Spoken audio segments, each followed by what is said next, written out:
Hey guys and welcome back to my channel. This is part 2 of What If Naruto Was in World of Warcraft. Before we begin, don't forget to like, share and subscribe, and also go and support the author, link in description. Naruto was currently in one of the inns in Menethil eating a bowl of crocodile meat ramen. It was really strange at first when he saw the name, but now he actually liked it. It wasn't that bad. He had to admit that the people in this world have more types of ramen than back home. But while he was eating, he was also thinking about what happened just an hour ago on the docks. He couldn't understand why Phinia had actually kissed him instead of just thanking him. Sure, it was a thank you kiss, but he never expected someone of her stature, a princess, to kiss him. Naruto was actually happy that the people he was traveling with were nice. Nice in the way that they helped him with whatever he needed and gave him support. The druid proved to be the most supportive from the group. Ever since Naruto met him, Zagark had given him money, food, companionship, training and understanding. Also, the druid proved to be quite the silent type. He only talked when needed and when he only wanted to express his opinion. The blonde boy looked at the side of the table and his eyes rested on the female elf he had met in Astronar. She was a kind person. Naruto really liked her. She didn't judge firsthand and she was never mean or anything like that. He wondered what was between her and the druid. When they would be in the same place, like right now, the druid would stay silent and do one thing and only one, while Sylvania would sometimes get lost at looking at him like she was thinking about something or wanting for something to happen. It was just like now. Sylvania was looking at Zagark that was just standing in his seat and inspecting the inn like something or someone was watching him and was ready to strike at any second. But unlike the other times when he was oblivious of the looks, this time he saw her. "Is there something wrong?" he asked, looking at Sylvania. The woman blinked and shook her head. "No, I was just thinking." Zagark shrugged and continued inspecting the inn. Sylvania returned to her bowl but seemed a little sad. Naruto really wondered what was going through her mind and what was it that she really wanted to say to Zagark but didn't. The blonde boy turned his attention to the newest female companion in the group, a beautiful cyan-haired girl. Well, the boy did consider her beautiful, but he didn't have any interest in trying to ask her out of anything. In fact, he didn't know what interests he had nowadays. Ever since the talk with Kyuubi, he has been wondering if it is really such a good thing to go back home or not. Naruto looked at the girl that was playing with her panther companion, feeding him leftovers. The boy wondered how she managed to tame such a creature. He was told she was a hunter and Zagark had explained what a hunter is, but he still had questions about them, and a lot too. As Naruto was eating, and everyone else was doing what they were doing, 5 men entered the inn. They had white armor with red lines on the edges and a white helmet once again with red lines on the edges. It seemed like the hunter recognized them. She stood up and walked to them. Sylvania also stood up and walked towards them to hear what her sister was talking about. For some reason it seemed like Zagark wasn't tense around them. He didn't even see them as possible enemies or anything like that. But the druid used the opportunity that he was alone with Naruto at the table to talk to him. "Naruto," the druid said, taking a seat near him and whispering. "What's wrong?" the blonde boy asked. Zagark shook his head. "Nothing is wrong. I want to give you a little lesson about rogues, at least what I know about them." "All right, I'm listening," said Naruto, knowing that up until now the druid hasn't been wrong about anything and that his advice was the best he could ask. The druid spoke again. "From what I know, and this is true, rogues don't talk that much." Naruto's sweat dropped and his mouth fell open. "That's it?" he asked, not believing. "Believe it or not, but if you keep quiet and more secretive, you will develop an aura that would scare some of your enemies," explained the druid. "What do you mean by that?" the blonde asked. "Remember the aura the assassin was giving?" Naruto nodded. "Yes, it was like death." "Exactly. When a rogue stays silent, he can develop an aura of mystery and power. A rogue that also likes to lurk in shadows and strikes swift can develop an aura of death around him, scaring everyone," the druid explained again. "I think I understand," said the blonde boy. "Also, you need to talk less if you want to be a great rogue," Zagark said, grinning. "Don't tell me that every single rogue is the less talking, more killing type," the blonde stated, a little dumbfounded. "Not all, but the majority. It is best to stay silent if you want to keep your position hidden." Naruto nodded. "Now I understand. Talk only when necessary." "Yes, that would help you," explained the druid. "Usually when people sense the aura of mystery around a rogue, they try not to get in fights with him." He paused.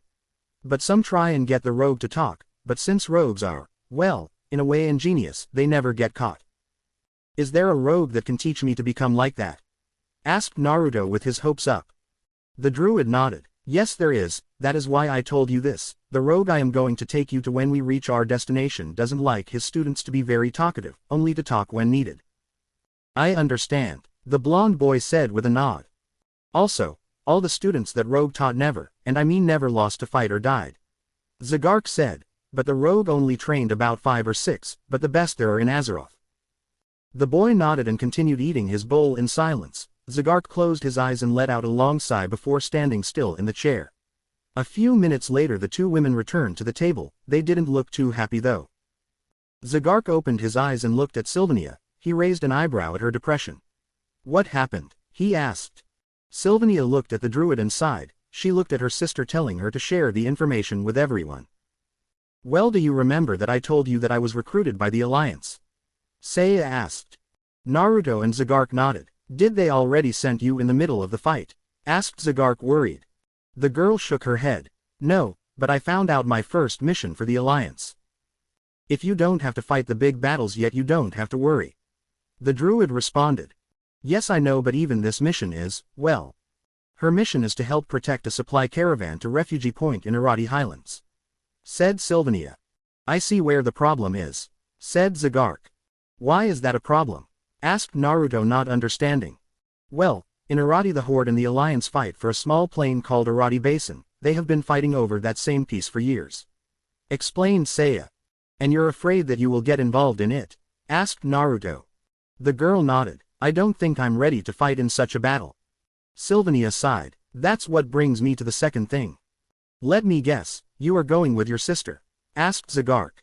The woman nodded. Yes. She looked at Zagark. I hope you aren't angry. I did say I will follow you in. Don't say any more, said the druid, interrupting. She is the last family you have, and don't worry about me, I can take care of myself. Sylvania nodded sadly. If somehow she won't have to fight in Irati Basin, then we will come and look for you. The druid nodded, standing up. All right then, we should get ready. Everyone sat up and walked out of the inn. The two women went to the bridge that serves as entrance and exit to Menethil. Zagark told Naruto to be at the bridge as well in a few minutes as he needed to check something. So now Naruto was walking down the streets of Menethil looking around silently. There were a lot of dwarfs here, the guards were also dwarfs. He was having a hard time understanding what they were saying, the way they talked was just strange. Naruto looked down the road and saw riders, people that Zagark called travelers or fighters of Azeroth. Those people that travel all around Azeroth and help everyone, the ones that bring order where it's missing. Naruto continued walking and the riders passed him, ignoring him, or at least some. There were a few that looked at the boy curious. The blonde didn't understand why, but he didn't care. As Naruto was walking, he suddenly came to a stop. In front of him stood a man. But there was something strange. The man looked deadly. His armor made him look like a merciless killer. On his head was a hood, and covering his face was what looked like a skeleton mask. His eyes were glowing purple. On his shoulder were a strange piece of shoulder pads that had 3 spikes coming out of them, 3 on each side. His armor was black and had the design of a skull with 2 bones on it. The skull had purple eyes. His gloves were also black and had a skull on it like the one of the chest armor. His pants were also black. Same for the boots. The only difference was once again that the boots had a skull on them similar to the one on the gloves and chest armor. Around the person's waist were 2 daggers. Naruto couldn't see the blades as the daggers were sheathed, but one of the daggers had a black hilt with bones running along it, while the second also had a black hilt but with the design of a claw on it. 1. Before Naruto could react, the man grabbed him by the collar and put his hand on the boy's mouth. He dragged the blonde in an alley and slammed him to the wall. Well, he didn't slam him hard, but Naruto was now with his back at the wall facing the man. The stranger let his hand drop from the blonde boy's mouth. Naruto was about to yell when the man placed his hand on the blonde's mouth, shutting him up. Keep quiet, the man said. Naruto didn't know why, but he complied with a nod. When the man let his hand drop once again, Naruto talked, whispering. Who are you? He asked. What do you want? I'm ashamed you forgot about me, the man said, making Naruto raise an eyebrow. Aren't I the one that bought you the armor you have? He asked. Naruto looked at the man curiously. The only one that bought him the armor was that strange rogue called Razor. Naruto's eyes widened. Razor? He asked. The man nodded. Naruto was about to talk again when Razor shut him up. Listen to me, boy. A high being wants to capture you. A high being? Asked Naruto, not understanding. Someone saw your power. I saw it. Naruto's eyes went wide. The man saw and somehow knew of Kyuubi. I am impressed you grew strong if only just for a few minutes, but that doesn't matter now. Razor said, what matters is that someone is after you. How do you know that? Asked Naruto, suspecting that the man was trying to fool him or something. Boy, I am a rogue, a thief, I know everything that goes around and comes around. He told the blonde. Then who is after me? He asked. A powerful being, a lich of immense power, he will stop at nothing to get to you. Razor said, you are being watched all the time by his minions. I'm being watched, asked Naruto, and who is this lich you speak of? The one that spread the plague, the Lich Lord of the Plaguelands, principal agent of the Lich King, responsible for the spreading of the plague of undeath across Lordaeron, the old capital of humans. Said Razor, he commands the forces of the Scourge, undead. Why is he after me? Asked Naruto, fearing the answer. He wants your power, he will transform you to a mindless zombie, said Razor deadly, watch your back boy, cause if they capture you I will kill you. He said deadlier, making the boy gulp, I cannot let someone like him gain such power. Naruto nodded. How will I know when I'm being watched? He asked. You should, you're always being, except for now. Razor said. Also, he added, when you reach Stormwind, watch your back, something is amiss. Also, don't tell anyone about me. Why not? Asked Naruto. What we talk remains between us, when the time comes for me to come out of my shadows I shall. He said, turning around to leave. Before he got to take the corner he turned back again and looked at the blonde. He brought 2 fingers to his eyes and then pointed to Naruto. He took the corner. Naruto ran to see where he went, but when he also took the corner the rogue wasn't there anymore. Naruto looked around. He looked everywhere to see if he was indeed being watched, and to his surprise he saw a strange cloaked man behind a tree. When the person saw that he was spotted he just vanished. He was there a second ago, then all of a sudden he vanished. Hey Fox, said Naruto. What do you want? Kyuubi asked sleepily. Did you feel that we were being watched before? The blonde boy asked, curious.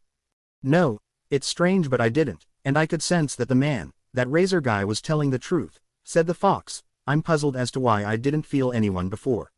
He said. Naruto frowned and continued walking. A few minutes later he reached the bridge and he saw a large caravan with barrels, crates and such protected by more than 100 armed men. All of them had white armor with red lines on the edges. This guys were the soldiers of Refugee Point, from what he was told by Zagark before they left the inn.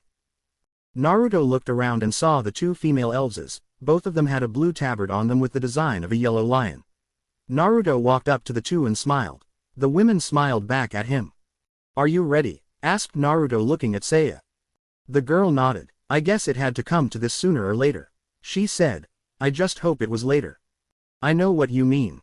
Explained Naruto. I was forced to fight from the age of 12.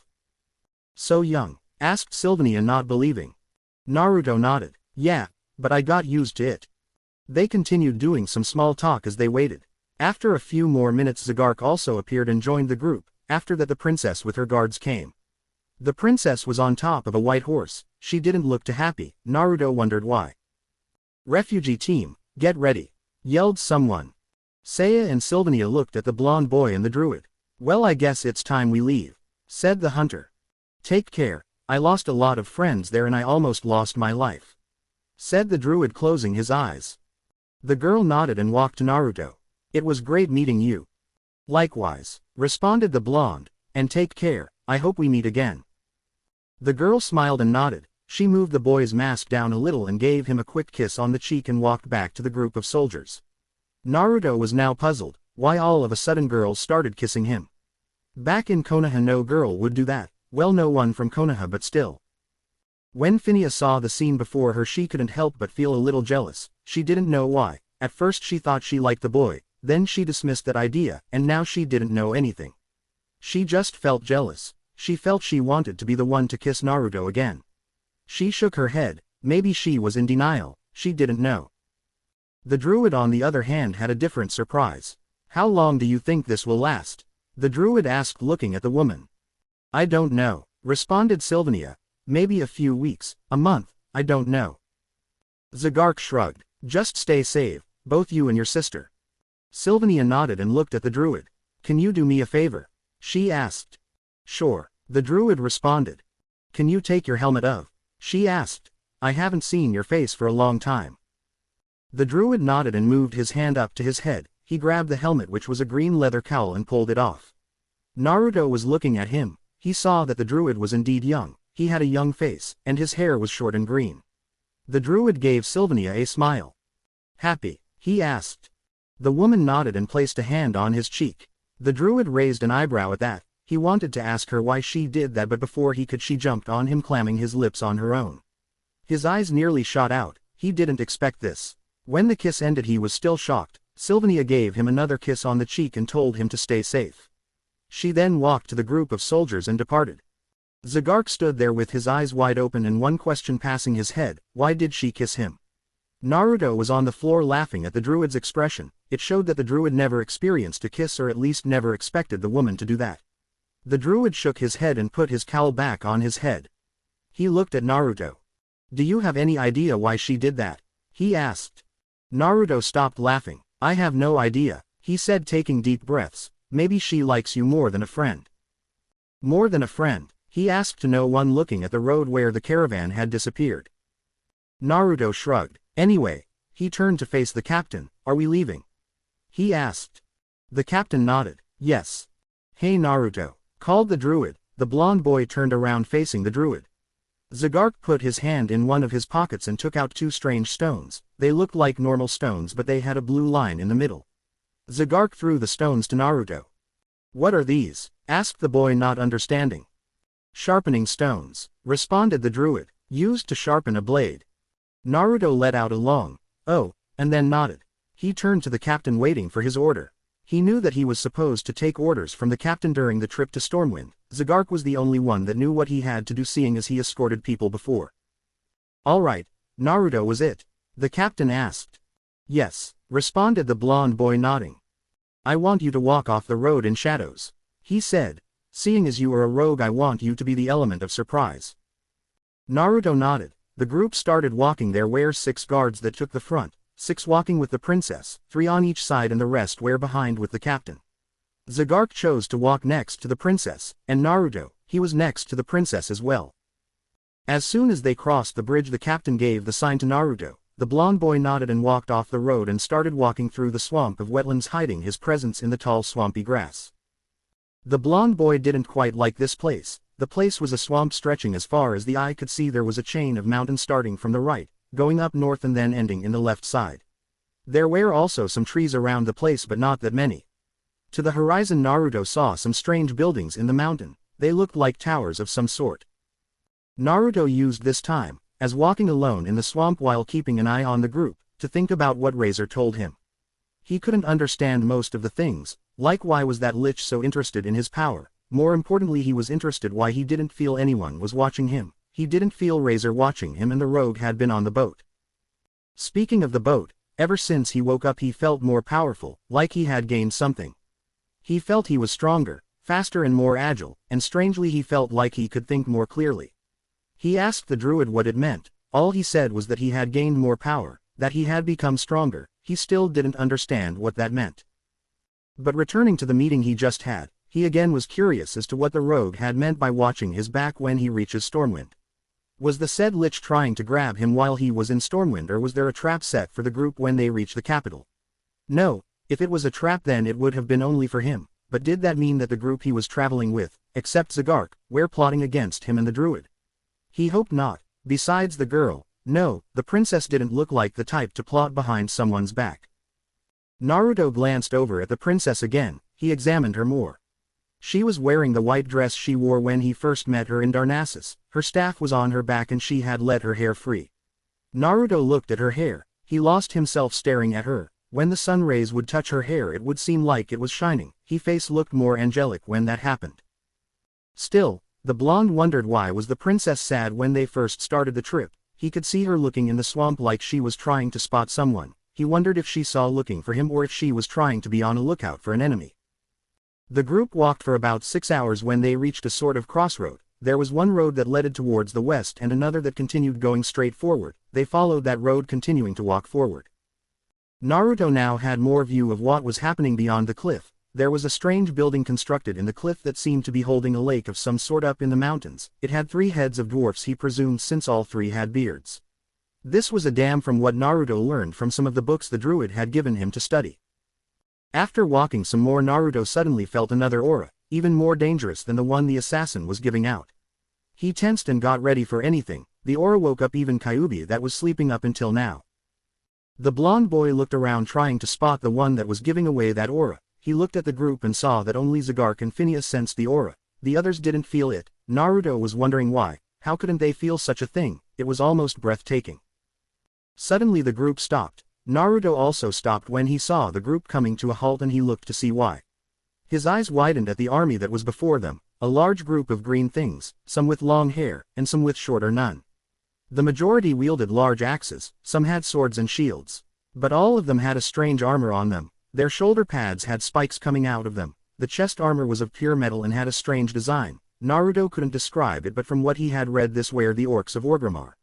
On their heads they had either a plate helmet with horns or one that resembled a wolf. They were all on top of large wolves with strange armor on them. The wolves had strange red eyes. He didn't understand what they were doing here, but they were giving away that aura. The captain of the guards approached the army without fear. "What are you orcs doing here?" he demanded. The orcs sneered and the leader, from what it seemed, laughed. "Cast Gurith Hutrs Zuden," he told to the other orcs that started laughing as well. "Do you think this is funny?" yelled the captain. "Answer me, you filthy." Before he could finish, Zygarde grabbed him and silenced him. "I suggest you let me talk," he told the captain deadly. Naruto knew why Zygarde acted like that. From what he had read, most of the fights raging between orcs and humans were because of how the humans acted. This he wouldn't have found in a human history book, but he did find it in a night elf history book. "Could you tell us what you are doing in Wetlands, chieftain?" Zygarde asked with a bow to the leader of the army. The leader sneered. "We came with a mission, pitiful elf." "What mission would that be, if I may ask?" the druid asked once again politely, but Naruto could feel the anger building up in him.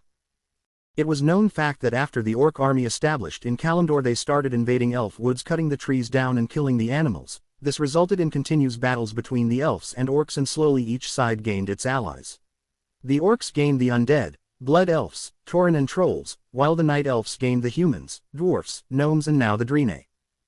"Zugtar ang Tibutisa?" asked the leader, looking at one of his men.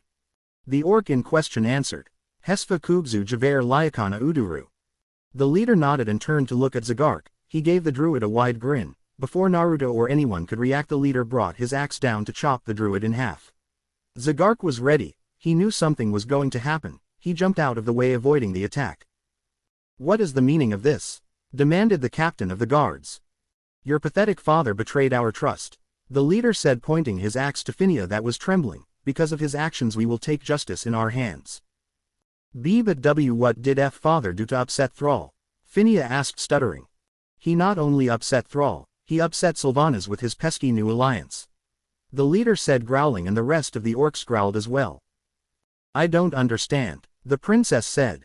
"He did wrong, but we cannot invade Stormwind to punish him, but we can punish him by punishing you," the orc yelled, slamming his axe in the ground. "Your head will fall," he said deadly.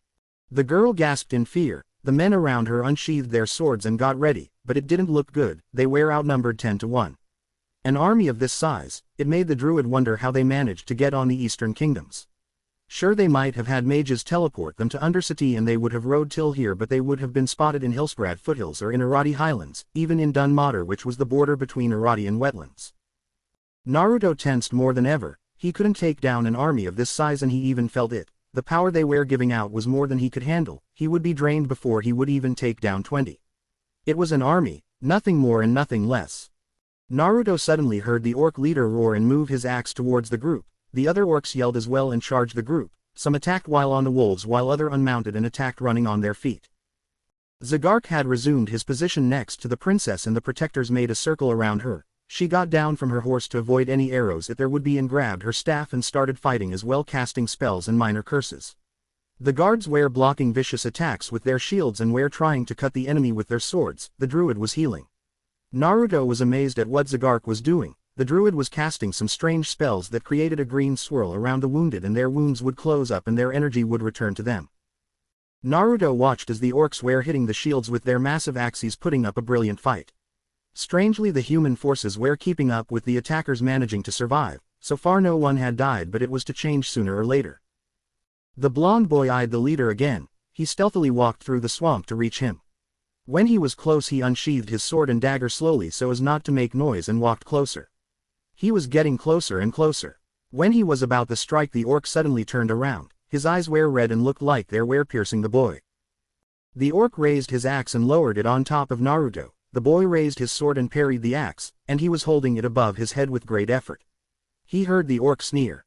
"You pathetic human thought you could get me that easily?" he asked in a broken English. "I try my best," said Naruto grinning under his mask. The orc roared and raised his axe again and swung it to the left. Luckily because the axe was so big Naruto managed to jump in the air avoiding the attack. The orc raised the axe again to lower it on the boy's head but this time Naruto was faster. He managed to stab the orc in the chest, somehow the sword entered the plate armor and in the orc who was yelling in pain. Unfortunately the yelling alarmed the other orcs, some turned around and when they saw Naruto they roared and attacked. Now Naruto was facing more than he could handle 10 against 1, 2 on those strange wolves and the rest on their feet. The blonde boy knew he had to use his abilities again, he created 9 cage bushins and each took on an orc. The orcs were amazed of what the boy did, creating more of him, for them he looked like a blade master, but their thoughts were broken when they found out that the clones were solid and not illusions like the blade masters of the horde do. A fierce battle started between Naruto and the orcs, the leader had taken a few steps back to nurse his injury, Naruto and his clones were swinging their swords left and right and were using their daggers to try and stab or cut the enemy. Naruto was having problems with the raiders, they had already managed to defeat his clones and were advancing on the next set. When the clones finally died Naruto managed to fool the orcs, using the kawarimi he was replaced with a log he saw in the swamp behind a rider. As the orcs were watching the log in confusion Naruto jumped on one of the wolves behind the orc. Said orc turned around and his eyes widened at Naruto, before he could reach the blonde managed to cut his throat killing him. He then disappeared in a swirl of leaves making the orc stiffen. He reappeared behind the second rider and like the first he killed him before he could react, but this time he cut his head off. Naruto suddenly heard a cry and looked in the group's direction, his eyes widened when he saw that the orcs broke through separating everyone. Zagark was fighting of a orc with no problem so Naruto didn't have to worry about him, the one he was worrying was Phinia as she was cornered by 3 enemies and she was having a hard time parrying the attacks. The blonde boy threw the dead orc of the wolf and took his seat. He hit the wolf on the sides like he would hit a horse and turned it towards the main battle. The wolf rode where he was told to avoiding the orcs that tried to corner Naruto. Once Naruto was close enough to the battle he jumped of the wolf on top of an orc's head, he spinned in the air and stabbed the orc in the head with his dagger. Naruto landed in front of the orc and grabbed his dagger and ran towards the princess dodging any attack directed his way. When Naruto reached Phinia he jumped behind her and blocked an attack. He forced the orc's axe to drop to the side and when it did he planted his dagger between the orc's eyes killing him. He turned around and grabbed the princess, he spun her making her stop behind him and it was just in time as he blocked another axe but unfortunately he couldn't dodge or block the sword that pierced his through the stomach. Phinia gasped when she saw that, she knew the attack was intended for her and she was ready to take it. Why did he do it? She thought, doesn't he value his life? She asked. And then she remembered when she first asked this question back on the boat during the first night. Flashback. Phinia was standing on the bed looking at Naruto who was eating. She frowned. Naruto. The blonde boy raised his head. Yes Phinia, he asked. Why are you doing this? She asked. Doing what? Protecting me, aren't you afraid you could die? She asked. Don't you value your life? Naruto stopped eating and placed the tray on the ground. He closed his eyes and when he opened them the girl saw pain in them, a lot of pain from the past up until now. I do value my life. He said, but I cannot stand to see innocent people getting hurt or even killed. This is not a mission for me, this is my duty to keep people safe. End flashback. You don't have to risk yourself like this for me, the girl thought as she looked at the blonde boy who gritted his teeth. She couldn't help but want to take him from between the orcs and hug him and thank him over and over again. Naruto growled and kicked the orc away, he swung his dagger cutting the axe wielder's face and finally he took the sword out of his stomach. He suddenly felt like his wound was healing faster and his energy coming back like he wasn't even hit. He looked up and saw Zagark holding the princess next to him. Naruto, take the princess and run, he said blocking an axe with his mace. What, I can take these guys on, said Naruto killing Zagark's attacker. I know you can but they are after her, the druid said motioning to Phinia. Our mission is to make sure she stays safe and we can't guarantee that fighting an army. But, said Naruto, he then heard a scream, he turned and saw a guard had fallen.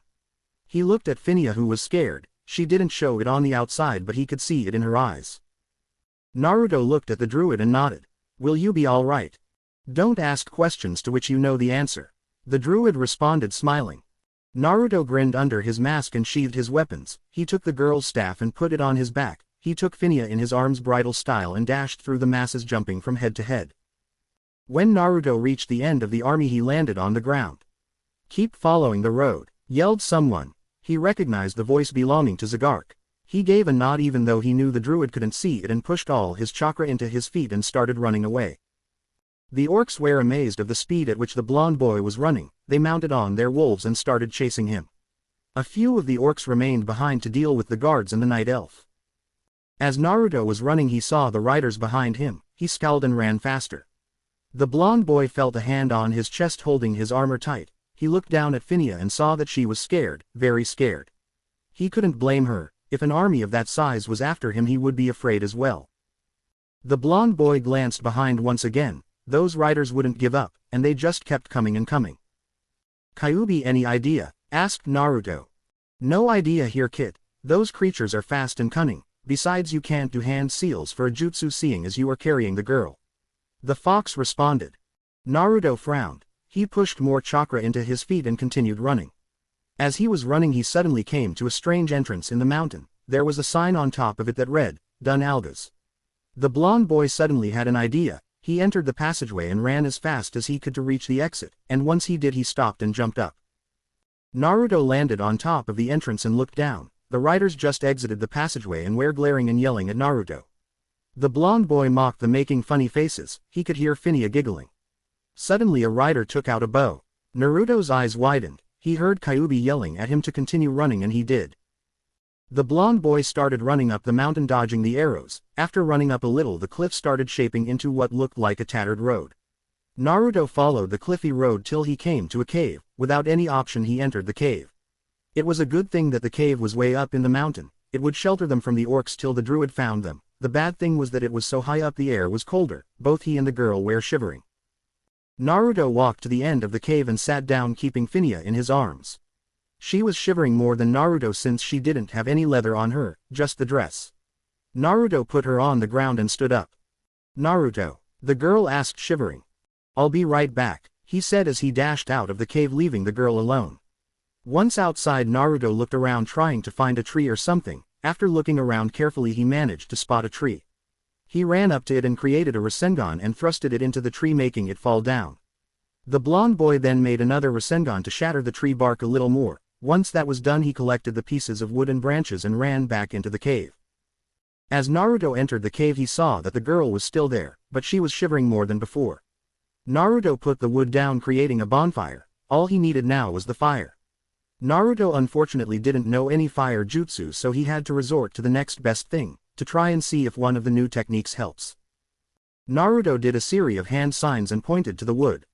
Moonfire, he said. A blue light shot from the ceiling, light coming out of nowhere, and hit the wood, setting it on fire. The blonde boy grinned and sat down near Phinia. Much better no? He asked, grinning. The girl smiled at him and nodded. Thank you, she said, for helping me again. Ah, it's no big deal, responded Naruto, scratching the back of his head. But tell me something, Phinia said, moving her hands towards the fire. How did you do that? Do what? Asked Naruto. You know, jump so high in the air and then climb the cliff. The girl said, looking at him. Naruto sighed. I can't tell. Why not? It's just that. He paused to find the right words. I'm not ready yet to reveal my secrets. Oh, the girl responded, looking back at the fire. Do you think the druid can reach us here if he is coming to find us? She asked, looking at Naruto. No idea, the blonde responded, but we won't stay here till morning. After that we go to Loch Moden, he said. I only came here to ditch those orcs. I see, said the girl with a little shiver when she remembered what the orcs wanted. The blonde boy saw the shiver. Tell me, why are they after you? He asked. I have no idea, responded the girl truthfully. I know that the Forsaken sometimes tries to take me in a few bandit groups, but apart from that I don't know why the orcs came. But what did your father do? Asked Naruto. They did say that it was because of your father. Phinia looked at the ground. I don't know, I haven't seen him in a year since I studied in Darnassus. Naruto nodded and let the subject drop. They would find answers later, maybe. After that they stood in silence watching the fire. When the sun had set, the fire died. The girl started to shiver again. Even Naruto felt a little cold. The blonde boy stood up and closed his eyes. Phinia looked at his questionable. Before she could ask what he was doing, he disappeared in a puff of smoke, or more likely he was replaced with a fox that had 9 tails. The fox was as big as her, maybe even bigger. Naruto opened his eyes and looked at the girl. He walked up to her and gave her a grin. "Like my shapeshift?" he asked. "What fox has 9 tails?" she asked. Naruto shrugged. "No idea, I just like the idea of a 9-tailed fox." He responded with a grin. "But why did you shapeshift?" she asked.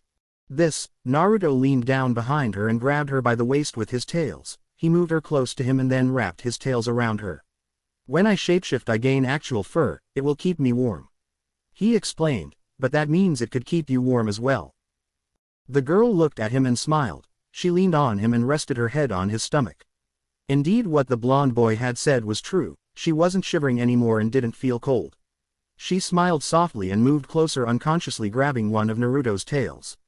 The blonde boy was blushing more than ever, and the fact that Kyuubi was laughing wasn't helping at all. "You know," I said, the fox between laughs. "You actually had a good idea." "Which one?" the blonde asked. "The one to hide in this cave and then to spend the night here, and finally to shift into a fox to keep the girl warm, and yourself," the fox said with pride. "Thanks, I guess, but what's the plan for tomorrow?" Kyuubi became serious. "All right, what we know is that undead and now orcs or whatever those green things are called are after the girl." "Yes, but we don't know why." "No, all we know is that her father did something to enrage this Thrall person and send his subjects after her." "Yes, but the question is, who is Thrall and who is that Sylvanas person?" "We know Thrall is the leader, the head of the orcs, and Sylvanas is the leader of the undead named Forsaken." "Wait, let me get this, there are 2 undead?" asked Naruto. "What do you mean, Kit?" "I mean, there's the Forsaken undead and the Scourge undead. What's the difference?" "I have no idea. Didn't you read in one of those books what the difference is?" the fox asked. "They never mentioned about them." "Oh well, keep an eye open tonight, we cannot be sure that we are actually safe here," warned Kyuubi. Yeah, I know." Naruto put his head down and his eyes rested on the cave entrance. He could feel the girl moving closer to him, like she wasn't already next to him. He looked down at her and saw the girl hugging one of his tails. He blushed again and the same question came in his head. Why do girls in this place act like this near him, and the girls back in Konoha were indifferent about him or didn't care at all? He always wanted to have a girl or 2 after him like Sasuke had that fan club, but that never happened, and yet here, he met 2 girls, he was already kissed by both and now one of them was sleeping on him. It was strange, just strange. The boy sighs and pulls the girl closer. He closes his eyes and perks his ears to hear anything or anyone that might approach. The thoughts about girls came back to his mind. Now he was puzzled if he would ever find someone to love and to love him back, or if he would stay single till he dies. He at first thought he had a chance with Sakura, but the way she acted and how she was always only thinking about Sasuke made him wonder if he ever had a chance. Still, he was wondering if she changed over the years.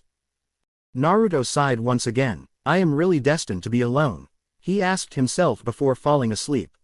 Little did he know that Phinia didn't fall asleep yet. When she heard the question she became puzzled why Naruto asked himself that. At first, when Naruto shifted into a fox and pulled her close to him, she thought that he did it for other reasons, but when he explained it she realized that her possible feelings might be one-sided, but still she couldn't help but blush. Now when he asked this question she became curious. Why was he asking such a thing? Was he hiding something more than he was already hiding? She really wanted to know.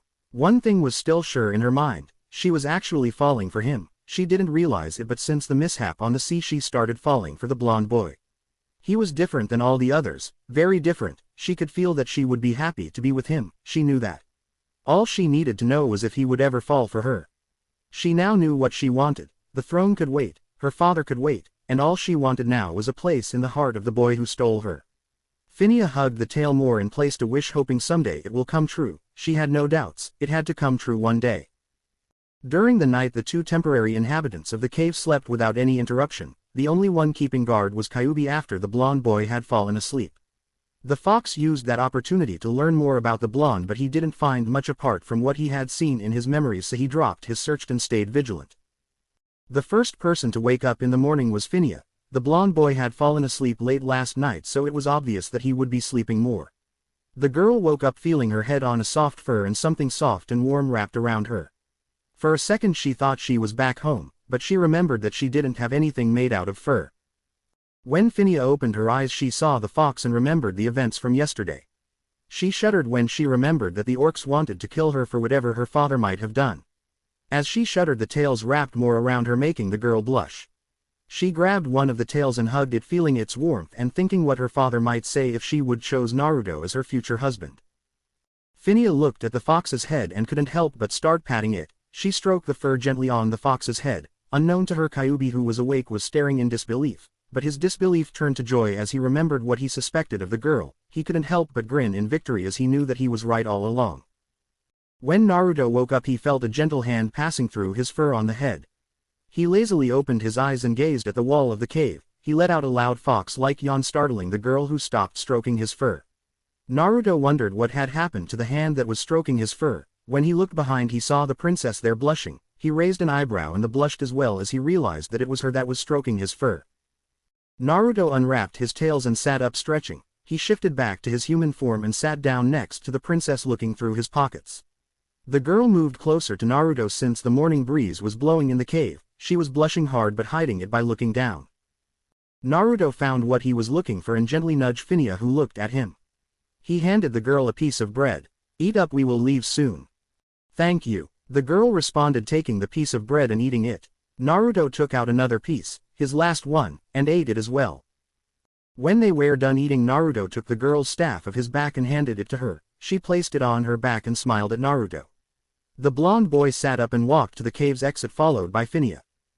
Naruto examined the outside. There was a dense fog outside, and it would make great cover for them. He turned to Phinia and saw her starting to shake a little. He looked down and devised a plan. "Do you know where Lochmoden is?" he asked, still looking down. "What do you mean?" asked Phinia, not understanding. "I mean, can you tell which way Lochmoden is?" he asked again, looking at her. The girl nodded. "It's to the south," she said, pointing to Naruto's left. The blonde boy nodded and transformed back into the nine tails for form. He used his tails to grab the girl and place her on his back, then he secured her with all nine tails, wrapping them around her. Phinia blushed again at the situation they were in and wanted to ask Naruto what he was doing, but before she could even open her mouth to speak, the blonde boy leapt of the edge of the cliff. The girl's heart stopped for a second, but when the fox started running down the cliff towards the bottom, she became curious how he was doing that.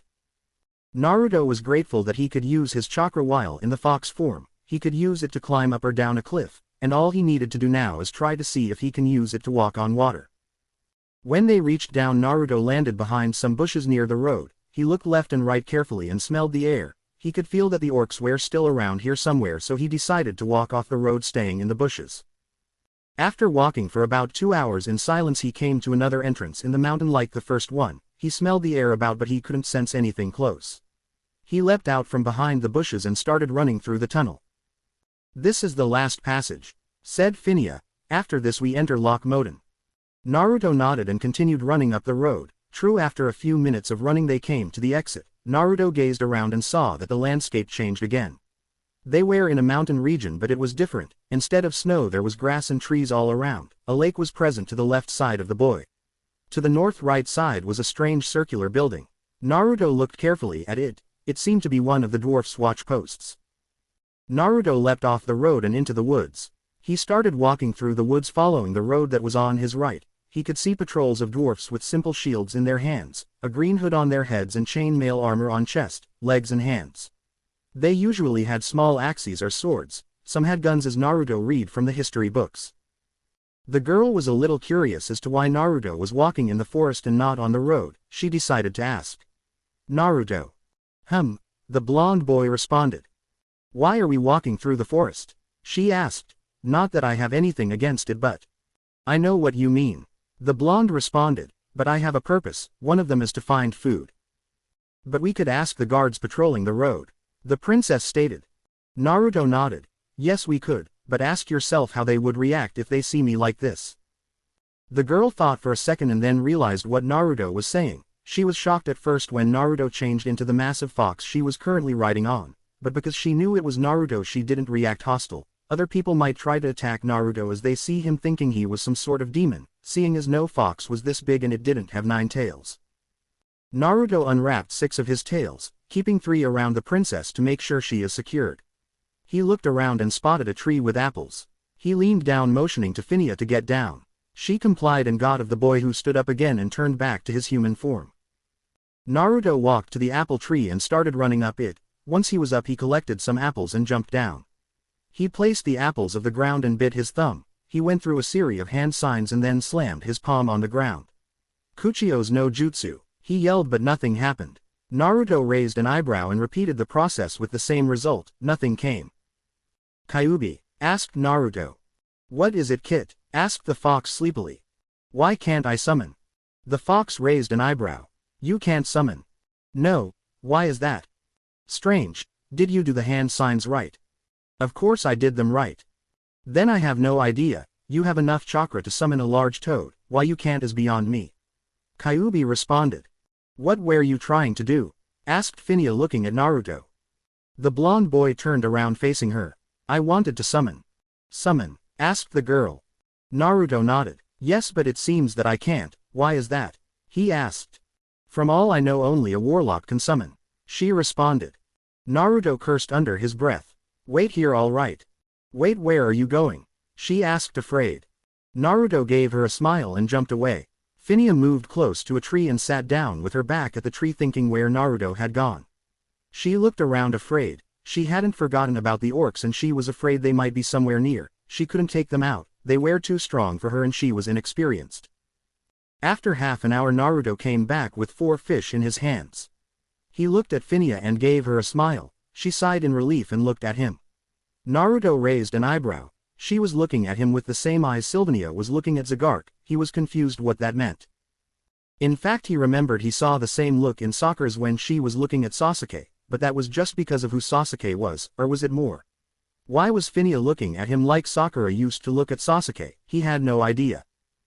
Naruto didn't realize it, but he was staring in her eyes for a few minutes. As he was looking at her face and her hair that was moving gently as the wind blew, he felt something inside of him. What was this feeling? He couldn't place it. He didn't realize what he was feeling. He started to wonder, was he falling for her? No, of course not. After all, he loved Sakura, but did he? It was too confusing. He knew Sakura since the academy days and he had loved her since then. He met Phinia just a week ago. He couldn't develop feelings for her, could he? Naruto shook his head and gathered some wood. He placed it on the ground and used the moonfire again to live them up wood. He started cooking the fish. Phinia sat next to him, stealing glances, and it just made Naruto ponder some more. He remembered when Sakura used to steal glances at Sasuke and she would just ignore him like he was nothing. Phinia was now acting almost like Sakura, stealing glances, only that not at someone else, but at him. Did that mean something? Naruto shook his head. He still loved Sakura, didn't he? Naruto sighed and continued cooking the fish. When it was done, he gave 2 to the girl and he ate the other 2. After that, he gave the girl an apple, which she gladly took it, and he placed the other one in a small bag Zagark had given him. The blonde boy sat up. All right, let's get ready to leave, he said. Phinia nodded and sat up as well. She walked over to Naruto and hugged him. Thank you for being so kind to me, Naruto, she said.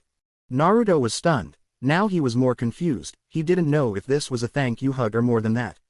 He saw Ino and Sakura hug Sasuke before, but he didn't understand what kind of hug that one was. He didn't understand what kind of hug this one was. But something was different. The hug was more lovingly than the other he had received before. Sure, his mother figure Tsunade had hugged him lovingly as a mother would hug her son, but this was different. What kind? The blonde boy was curious. He had never experienced this kind of affection. What was it? Was this love, or was it something else? He remembered all the times he wanted to hug the pink girl. He really loved her, but she was always after Sasuke. Did that change over the past 2.5 years? Or did it remain the same? Even at nights he wanted to return to Konoha and see her and try and hug her and tell her he loves her. Even the nights here in this new world he thought about her, but now he was confused. He didn't know anything. Did he love her, or was it just a crush? He mentally sighed as he couldn't find an answer. Phinia for her part enjoyed embracing her savior, the person who she had fallen in love with. She was a little depressed the blonde boy didn't return the hug, but she decided that maybe she could win his heart while the trip lasted. Maybe there was a chance before reaching Stormwind. She really wanted to be with him. Now she knew that, she really understood what she was feeling ever since she met him the second time on the boat. Strangely, she fell in love with him since then, but only until last night did she realize that. She hugged him tighter, not wanting the moment to end, not wanting to return home, only wanting to be with him and feeling him close to her. This was the boy she had been waiting all her life, the boy that wasn't after the power she would inherit, the boy that didn't see women as sex toys. This was the boy she had wished all nights for her to meet, and now she didn't want to lose him. Phinia was more depressed when she had to break the hug. They had to continue their trip to Ironforge. Maybe the guards had already gotten there, maybe they were safe. Naruto wanted to see if the druid was safe. He didn't want him to die, as he was the one that helped him from the start and didn't shun him when he was told about Kyuubi. The blonde boy shifted back into the fox and helped Phinia up. He wrapped 3 tails around her to keep her secure and dashed through the forest. They would make up for lost time. Phinia leaned on Naruto hugging the fox and closed her eyes, hearing everything that was happening around them. She felt safe with the boy. It seemed like the blonde radiated an aura of safety that made anyone feel like nothing could hurt them. "Naruto, can I ask you something?" she asked with her eyes closed. "Depends on what you ask," responded the blonde. "Do you have a family?" she asked. Naruto felt sad. Family, he never had such a thing. The only thing he could consider as family were Iruka and Tsunade. Iruka was like a father to him, the best he could wish. Even the old Hokage, Sandaime, had been like a grandfather to the blonde, but he passed away, not of old age unfortunately. "No, I don't," responded the blonde with sadness. Phinia shifted uncomfortably. "I'm sorry, I guess I shouldn't have asked that." "It's all right," responded Naruto, jumping over a rock. "You didn't know." Phinia nodded. "Tell me, do you like someone?" she asked. Naruto thought, and thought. He didn't know exactly what to say, more than that he was curious as to why the girl asked him that. He wanted to ask Kyuubi, but the fox was asleep. He didn't know what to answer. He just said what he knew. "I don't know for sure," he responded. "When I was young I fell in love with a girl in my home village." He responded. Phinia felt like her heart stopped for a second. "Do you still love her?" she asked. Naruto sighed. "That's the thing, I don't know anymore. She never paid attention to me. She was always after someone else. I don't know if it was because of his position in society or because she loved him." The girl felt sad for the boy and yet felt happy. She may still have a chance. Maybe she could still make it to the boy's heart.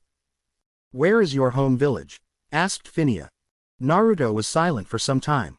"Far away," he responded after a long wait. Phinia wondered why he was so sad when he talked about his home. She wondered why she was avoiding answering that, and it couldn't be bad, could it? It wasn't like his hometown was in Northland or in the Plaguelands. If it was there, that means that the object of his sadness was the fact that his hometown was destroyed by the scourge, and maybe that is why he doesn't have a family. "Did something bad happen to your village?" she asked. "Once, yes, or more than once," responded the blonde.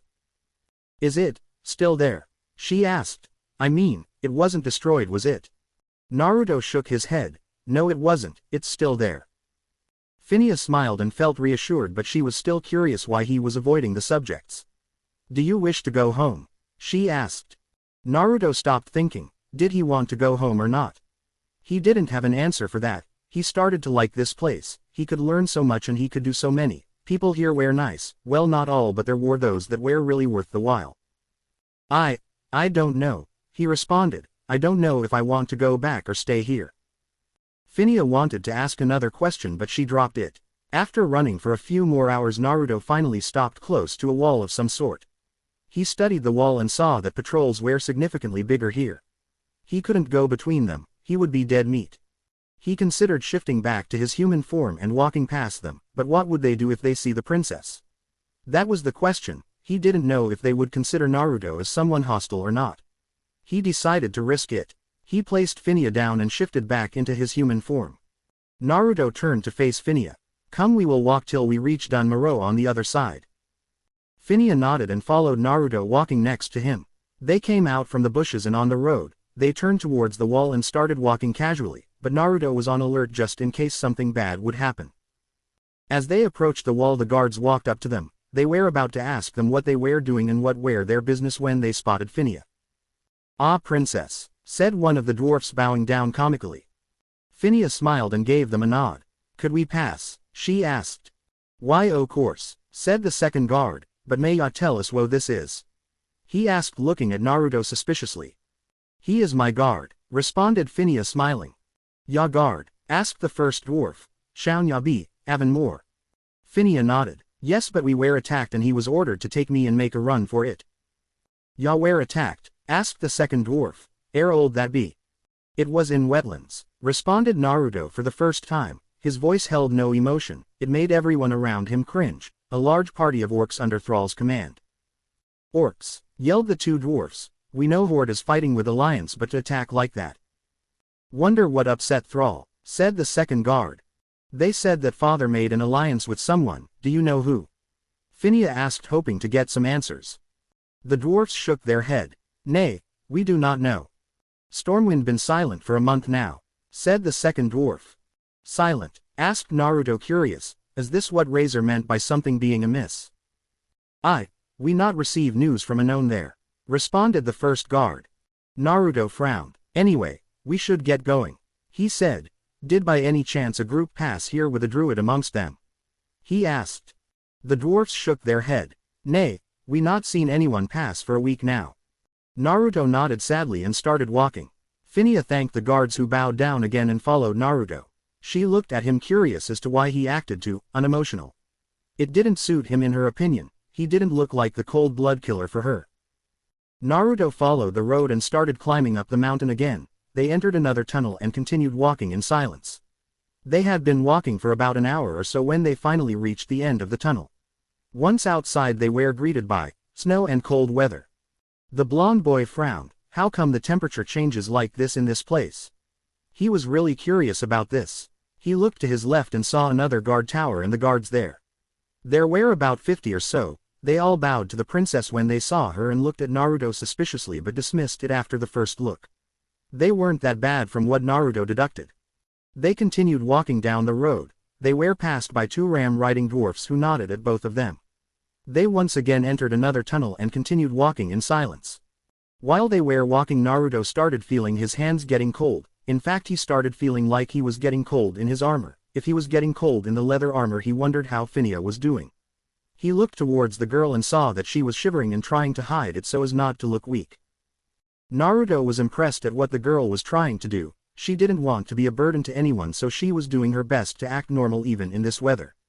Naruto shook his head. He wanted to change into his fox form, but they needed to exit this tunnel so he could get a better view of what was ahead of them. The blonde boy looked again at the princess. Her hands were red from the cold. He sighed, and he knew he would regret this later or she would scowl him, but it was the only solution. He opened his back and took out a small blanket. He placed it on her back and moved his hand behind her, pulling her close to him to keep her warm. Phineas was startled from what just happened. She looked at the boy with wide eyes. Naruto thought that now she would scold him, but he was wrong. In fact, to his amazement, she leaned her head on his shoulder and closed her eyes.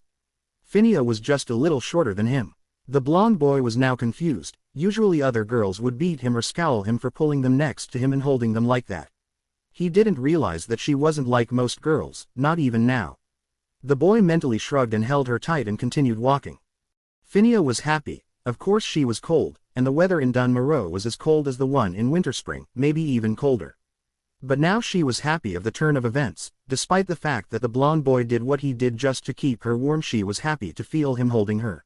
He leaned her head on his shoulder, enjoying the warmth he was sharing with her. She was right. Once again, she had found the perfect boy for her, the one she could love.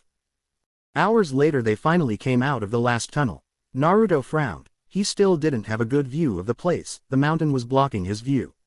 He glanced over at Phineas and saw that she was holding his chest armor tightly, a small smile on her lips.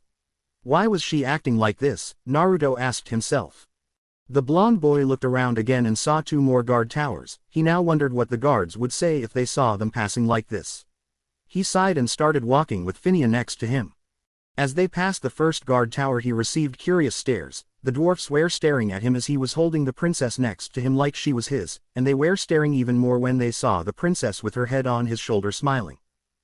Oi, said a dwarf to his companion, what ya think? He asked, motioning to the two teens. His companion shook his head. No idea. Ya think she found man? Possibly. How ya think Magni will react? The first guard asked. The second shrugged. No idea. Magni does consider her like his granddaughter, he responded. Abe he will test. I am?" he asked. "Abe," the first one said, looking at the two teens and shaking his head. Phinia felt the stares, but she didn't mind them. She was thinking of how King Magni will react when she would tell him about the boy. She knew he considered her more than just her father's daughter, he saw her as his granddaughter. She was in good terms with the dwarf king. The girl giggled inwardly, thinking of how Magni would react, but frowned as she knew that Naruto wasn't doing what he was doing now because he had feelings for her, but because he wanted to keep her safe and not let her freeze to death. She still respected that the boy was one of a kind. Passing the last guard tower, they received the same curious stares, if not they only intensified as they saw Phinia smiling as she rested her head on his shoulder. Naruto came to a halt all of a sudden, and Phinia opened her eyes to see what was happening. In front of them were two guards. "Is there a problem?" asked Naruto, raising an eyebrow. "Nay, we just wanted to know where the rest of the princess's guards are," said one guard. "We were attacked yesterday," said Phinia. "He is the one of the guards, the one that saved me," she said, looking at Naruto with a smile. The two dwarfs looked at each other. The first one thought something in the lines of, "The princess is in love with that boy," while the second had something in the lines of, "That kid is oblivious to the obvious." "Hey," said Naruto, grabbing their attention, "do you happen to have a coat or something for the princess?" The guards looked at each other, a devious glint in their eyes appeared. They looked back at Naruto. "Nay, our apologies, we don't have any." They lied. In truth, both wanted to somehow help the princess. It wasn't every day that she falls in love with someone. What was strange was that the said someone was oblivious to her feelings. Naruto frowned. "Oh well," he said as he started walking away. "Safe journey to Ya," yelled the second guard. Naruto raised his hand up and let it down. He saw with the corner of his eyes that they were looking funny at him, like they wanted something to happen between him and the princess. He shrugged the thought away and continued walking. After an hour of walking, they were farther away from the last guard tower. The blonde boy looked around and now had a clear view of the area. There was snow and ice as far as the eye can see. There was a frozen lake not far to the northeast. The mountains were everywhere, and he saw a strange huge tower to the far north along the side of the mountain. Naruto turned to the princess and took the blanket of her. He put it back into his bag and shifted into his fox form once again. He sat down and motioned to Phinia to climb up. Once she did, Naruto secured her with all his tails, but also to make sure she doesn't get cold. The blonde boy looked back at her and saw her hugging his tails, a cute smile on her face. He suddenly felt the urge to shift back into his human form and kiss her. Naruto shook his head. He couldn't do that for several reasons, one being the fact that she was royalty and he couldn't just do that, the other being that he was in love with Sakura. He wasn't he? Again he was puzzled on the said topic. He remembered the looks Phinia was giving him, the same looks Sakura was giving Sasuke, and her eyes held love just like Sakura's when she looked at Sasuke. Naruto shook his head. It was impossible for a princess to love him. He surely interpreted wrong what he saw. Naruto continued walking through the snow, following the road. They were watched by a pair of hungry white panthers. Naruto would let out a small growl every time when they saw them, and the animals would turn back and leave. This place was hostile to walk during the night. He had to find a place for the night, somewhere to stay safe so he would not be attacked by wild animals. As he was walking, he couldn't find anything. No cave, no nothing. He became worried. Night couldn't catch him outside, it was too dangerous here. He decided to start running to try and reach Ironforge faster. At least they would be safe there. Konoha. 2 weeks passed since Naruto disappeared. Anbu had been assigned to check the strange marking to try and figure out what it meant. What it did, the marking surely held the answer to what happened to the blonde boy. Tsunade was drinking more and more sake, and Jiraiya would stay in the same spot and research what happened to the boy. He hasn't left the spot where he disappeared, only to return to Konoha for food when he needed it. Other than that, he kept staying in the same spot. The rest of the rookies, what was left of them now, were completely devastated. They were about to see the blonde boy again after his 2-year-and-a-half absence, and now he disappeared and no one knew what happened. The villagers, well, only half of them, since Naruto managed to show the other half they were wrong about him being Kyuubi, already started feeling better about his disappearance, while the other half were just as sad as the rookie. They wanted to hear the blonde boy yelling and cheering again. They rookie, plus Team Guy, would spend time with their senseis at Ichiraku ramen stand, talking and trying to find out as well what happened to Naruto. It seemed that not even their senseis knew what happened to the blonde boy. All they knew was that he had been attacked by an Akatsuki and he vanished while the Akatsuki ran away. Old man Ichiraku was sad he lost his best customer, maybe forever. He was sad the blonde boy disappeared, he missed him dearly over the years. Same going for his daughter. It seemed that the blonde boy was the cheering spirit of Konoha, and now that he was gone the happy air in the village seemed to disappear, being replaced with sorrow. Konohamaru was the one taking it bad. After his grandfather died he didn't know who to turn. Naruto was the one he did eventually. The blonde boy was the one that he considered an older brother and a rival at the same time. Now that he was missing he couldn't smile that much anymore. He felt like he had lost another precious person. He had just graduated and wanted to show Naruto that he did, but now he couldn't do anything. It was over.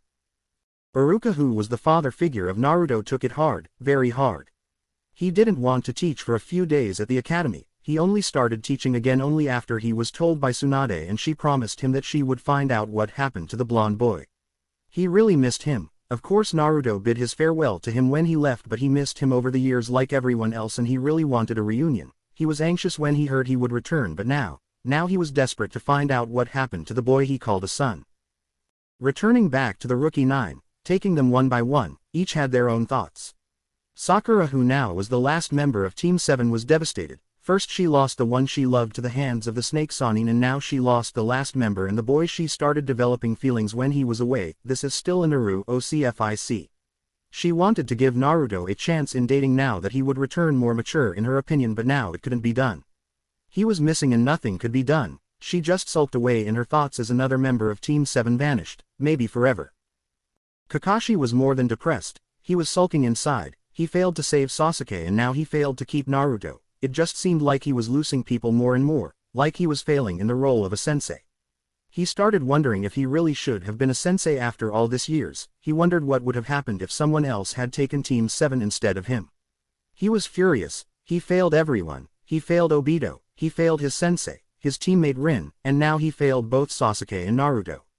He wasn't fit for a sensei anymore. Team 8 had their own thoughts. Hinata, who had a crush on the blonde, couldn't take it. She just couldn't take the fact that the blonde disappeared. Sei wanted to admit her feelings when he would return, but nothing was possible now. It was over.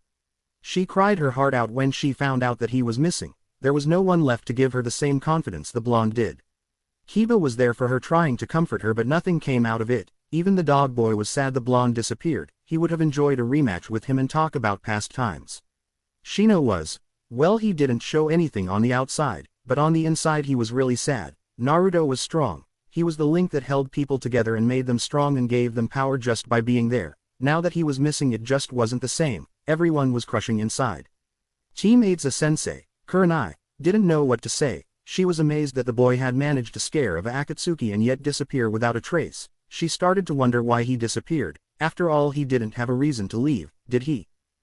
In Team 10, Ino was also depressed. The blonde boy was unique, making everyone smile, keeping them united. It seemed that now that he was gone things were slowly falling apart. She really missed him and his ways. Shikamaru was sad, yes, but he knew Naruto was safe. He knew that he could manage himself. He was only wondering what really happened to the boy. He heard about the strange black markings and smoke. It had to do with his disappearance, but what? Choji was sad he lost a friend, a good friend and a ramen-eating companion. Naruto couldn't be replaced at eating ramen. The sensei, Asuma, was angry that this happened. He wondered what his father the third would have said or done if he was still alive. Heck, he wondered how his father would have taken all this. He really wanted to know how the blonde boy was, what happened to him. Team Guy didn't know Naruto too much, but they did know him a little. Lee became attached to the blonde as a friend and liked him when it came to sparring and talking. Naruto would always help him, like the thing he did for him when he opened a dojo. He really wanted to find Naruto, but there was nothing he could do anymore. Neji was infuriated that Naruto of all people disappeared like that. He just couldn't run away. He knew that for sure. He knew that blonde boy didn't run away, but that something had happened to him. Tenten was wondering when the blonde boy would return. He was strange, but strange in a good way. She liked him as a friend and wanted to know him better, seeing as he could change people like that, like he changed Neji. She was sad like everyone else that he disappeared and wanted to do something about that, but found out that she couldn't do anything. Just wait. Back to Naruto. The blonde boy had been running for more than 3 hours. The sun had already set and he could hear wolves howling in the darkness. He could also see that Finio was more alert and ready to fight anything that came their way if it was hostile. The blonde boy smiled, knowing that the girl was someone people could rely on and know that they would have some sort of backup. As he was running, he suddenly came to a stop as he heard a gun load, the same guns that dwarfs use. He looked around and in front of him a torch lit up. He saw 2 ram riders approaching. One had his gun loaded and pointed to Naruto, ready to fire. The blonde boy had been spotted and they considered him as an enemy, an anomaly that may be hostile. Phinia also heard the gun load. When she saw the two dwarfs her eyes narrowed as she saw they were about to shoot the boy. "Stop," she yelled. The dwarf lowered his gun and blinked in confusion, same as the second. "Princess?" they asked. Naruto unwrapped two tails for them to get a better view. True, there stood the princess. The two dwarfs were confused. They looked at Naruto. They had never seen such a creature before. Where did the princess find it, they wondered. "Pardon me question, where did you get that creature?" asked a dwarf pointing to Naruto. A vein appeared on the fox's head. "Creature," he yelled out, startling the dwarfs. "I'll have you know that I'm no creature." "It speaks," yelled the second dwarf. Phinia frowned. Naruto is not an it, or an animal, he is a druid, a human druid to it. The dwarf's eyes bulked out at the news. Human druid?" asked the first dwarf, not believing. Naruto sneered. "Wow, I'm special," he said sarcastically, making Phinia giggle. "But what happened to the guards?" asked one of the dwarfs. Phinia frowned. She didn't want to tell the same story over and over again. "Something happened on the road and I was left with only one guard so far," she said, looking at Naruto. "Hey, can you guide us to Ironforge?" asked Naruto. "I'd hate to have a pack of wolves on my tail." The dwarfs nodded and turned their rams around. "Follow us," they said as they started galloping away. Naruto moved his tails around Phinia again and dashed away after the two riders. Both of them had torches in their hands now and Naruto could see everything clearer now. After running for another hour, the road started to become clearer. There were lamps along the road. The two riders put out the torches and secured them to the side of their rams. They walked across a small bridge and then took a right and started ascending. The blonde boy looked carefully to where they were going. When they started their ascent, they passed two guards that had their back at a flag each. The flags had the design of a green shield on which there was an anvil and a hammer. The guards were different from the rest. They had a metal helmet with two horns, a triangular shield, a mace or axe in their hands, and their body armor was made out of mail or plate. Naruto looked up front and saw that they were approaching the tower he had seen from the distance before it got dark. Now up close, Naruto realized it wasn't a tower but a large entrance in the mountain where the capital city of the dwarfs was. As they entered the city, the first thing Naruto saw, apart from guards that were looking at his suspiciously, was a large statue of a dwarf that was holding two hammers above his head and seemed to be yelling to the sky. As they entered the city, Naruto unwrapped 6 of his tails again from around the princess, holding her in place with only 3. As he did that, he saw that the guards weren't looking at his suspiciously anymore. They started looking curious and they bowed to the princess. The two riders stopped in front of statue and Naruto stopped in front of them. "This be where we stop," said one of them. "I think you know how to reach King Magni." Phinia nodded. "Yes, thank you." The riders bowed their heads and rode away, or more likely out of the city. Naruto turned his head to Phinia. "Well, lead the way, I've never been here." Phinia was surprised Naruto had never been to Ironforge before, but she complied nonetheless. She told him to turn left and walk. Naruto did as he was told. When they entered the city, they first entered a long hallway of some sort. Now after Naruto had walked out of the hallway, he entered the real city, which seemed to be built in a spiral. The blonde boy looked left and right and saw many dwarfs and gnomes. He saw some elves and humans, but not that much. He continued walking and came across a bridge. He looked down and saw lava underneath the bridge, and of course if someone fell by accident there was a strong net of some sort that would stop the fall. Naruto walked across the bridge as Phinia told him and walked towards a big building that seemed to be the bank house. When he was in front of it, he turned to the left again and continued walking till he reached a door. He went inside and turned to the right. It seemed to be a tunnel to another part of the city, so he started walking. Once he was out of the tunnel, he watched as in front of him a huge forge of some sort appeared. They were in a huge circular room that had a platform in the middle. Underneath the platform was lava. To the side of the platform were 2 huge pots filled with lava, and in the middle of the platform was an anvil, a big one. Naruto felt Phinia nudging him and telling him to turn to the right. He did as he was told and started walking till he reached the entrance to his right once again. Beyond the entrance was a room. In the back of the room was a throne and a dwarf with long dark orange beard and hair. He had 2 hammers strapped to his waist. He wore a circlet on his head that had a red ruby in the middle and plate armor. This was the dwarf king, Magni Bronzebeard. There were 5 guards to the left and right of the room. Naruto unwrapped his last 3 tails from Phinia. The girl jumped off Naruto and ran to the dwarf, who was just little smaller. The king raised an eyebrow and then when he recognized Phinia and smiled and hugged her. "Oi Phinia, long time no see." Magni said. It's good to see you, Magni. Phineas said, breaking the embrace. Naruto walked in the middle of the room and sat down, waving his tails. The dwarf looked at Naruto and raised an eyebrow. And, whoa, might he be? Asked Magni, pointing to Naruto. Naruto Uzumaki, sir. The fox responded, bowing its head. The dwarf raised an eyebrow. I talkin' fox? He asked. Naruto sighed in exasperation. Phineas giggled and walked to Naruto and patted him on the head. He is not a fox, he is human. A human? Asked Magni, not believing. Phineas nodded. Yes, but he is a human druid, can you believe that? She asked cheerfully. Now 'tis strange. Manji responded, moving his hand through his beard. Naruto sat up and closed his eyes. He changed back to his human form and opened his eyes and looked at the dwarfs in the room. They all had their mouths open in disbelief. Manji was more shocked when he saw that the blonde boy had a sword on his back and a dagger at his waist, plus his armor looked like it was for a rogue. He was confused. If the boy was a druid, then how come he was a rogue as well? Manji then saw Phineas look at Naruto. He raised an eyebrow and then grinned. Well, seems like little Phineas fell in love. He looked at Naruto and shook his head, and he is as clueless as a rock. He smiled as he realized that Phineas might have found the boy she was looking for. He could see that the boy was strong and he looked like a decent man, so he had no problem. He only wondered what her father might say. He might not approve of her being with the boy, and that would crush her. He only hoped that her father wasn't so caught up in the whole war that he forgot how to be an exemplary father. So Naruto? The dwarf asked. The blonde boy nodded. Yes. So Air is the rest of the guards?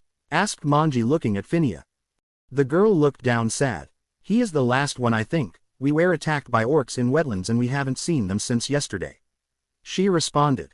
Orcs? Asked the king, not believing. The guards started mumbling between each other. Were the orcs planning on invading or what? Yes, responded Phineas.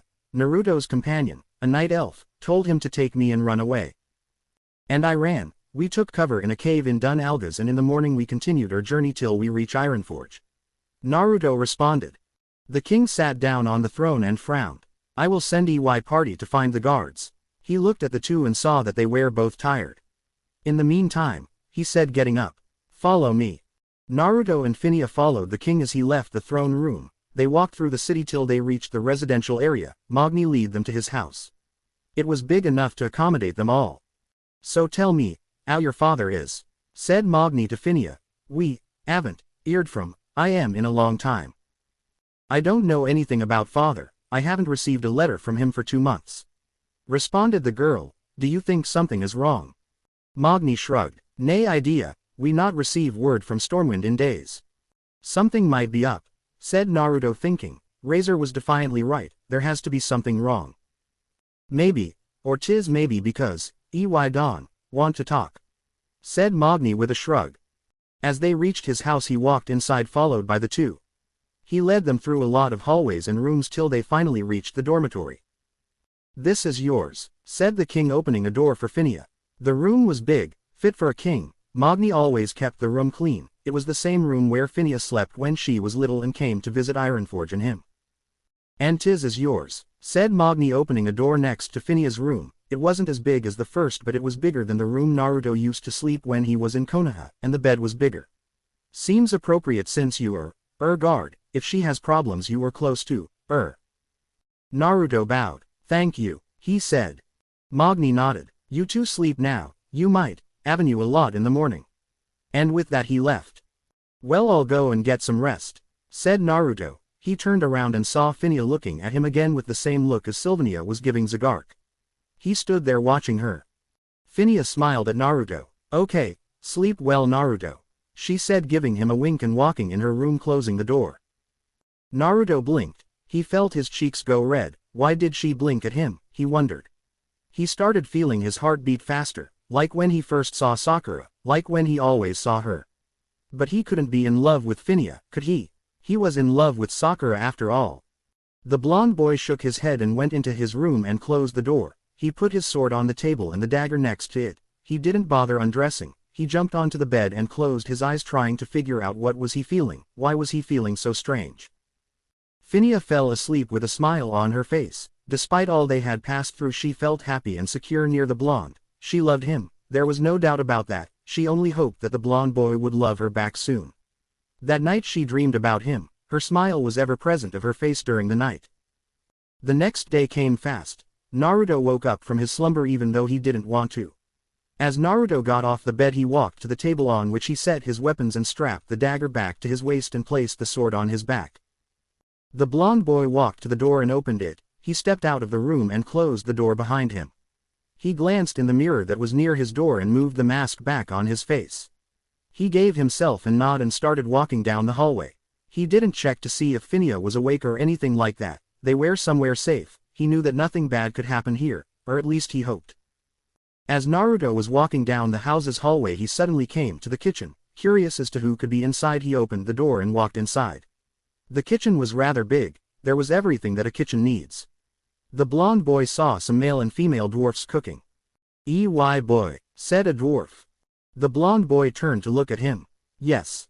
If y'all want to eat something wait in the dining room," he said pointing to a door to the blonde's right.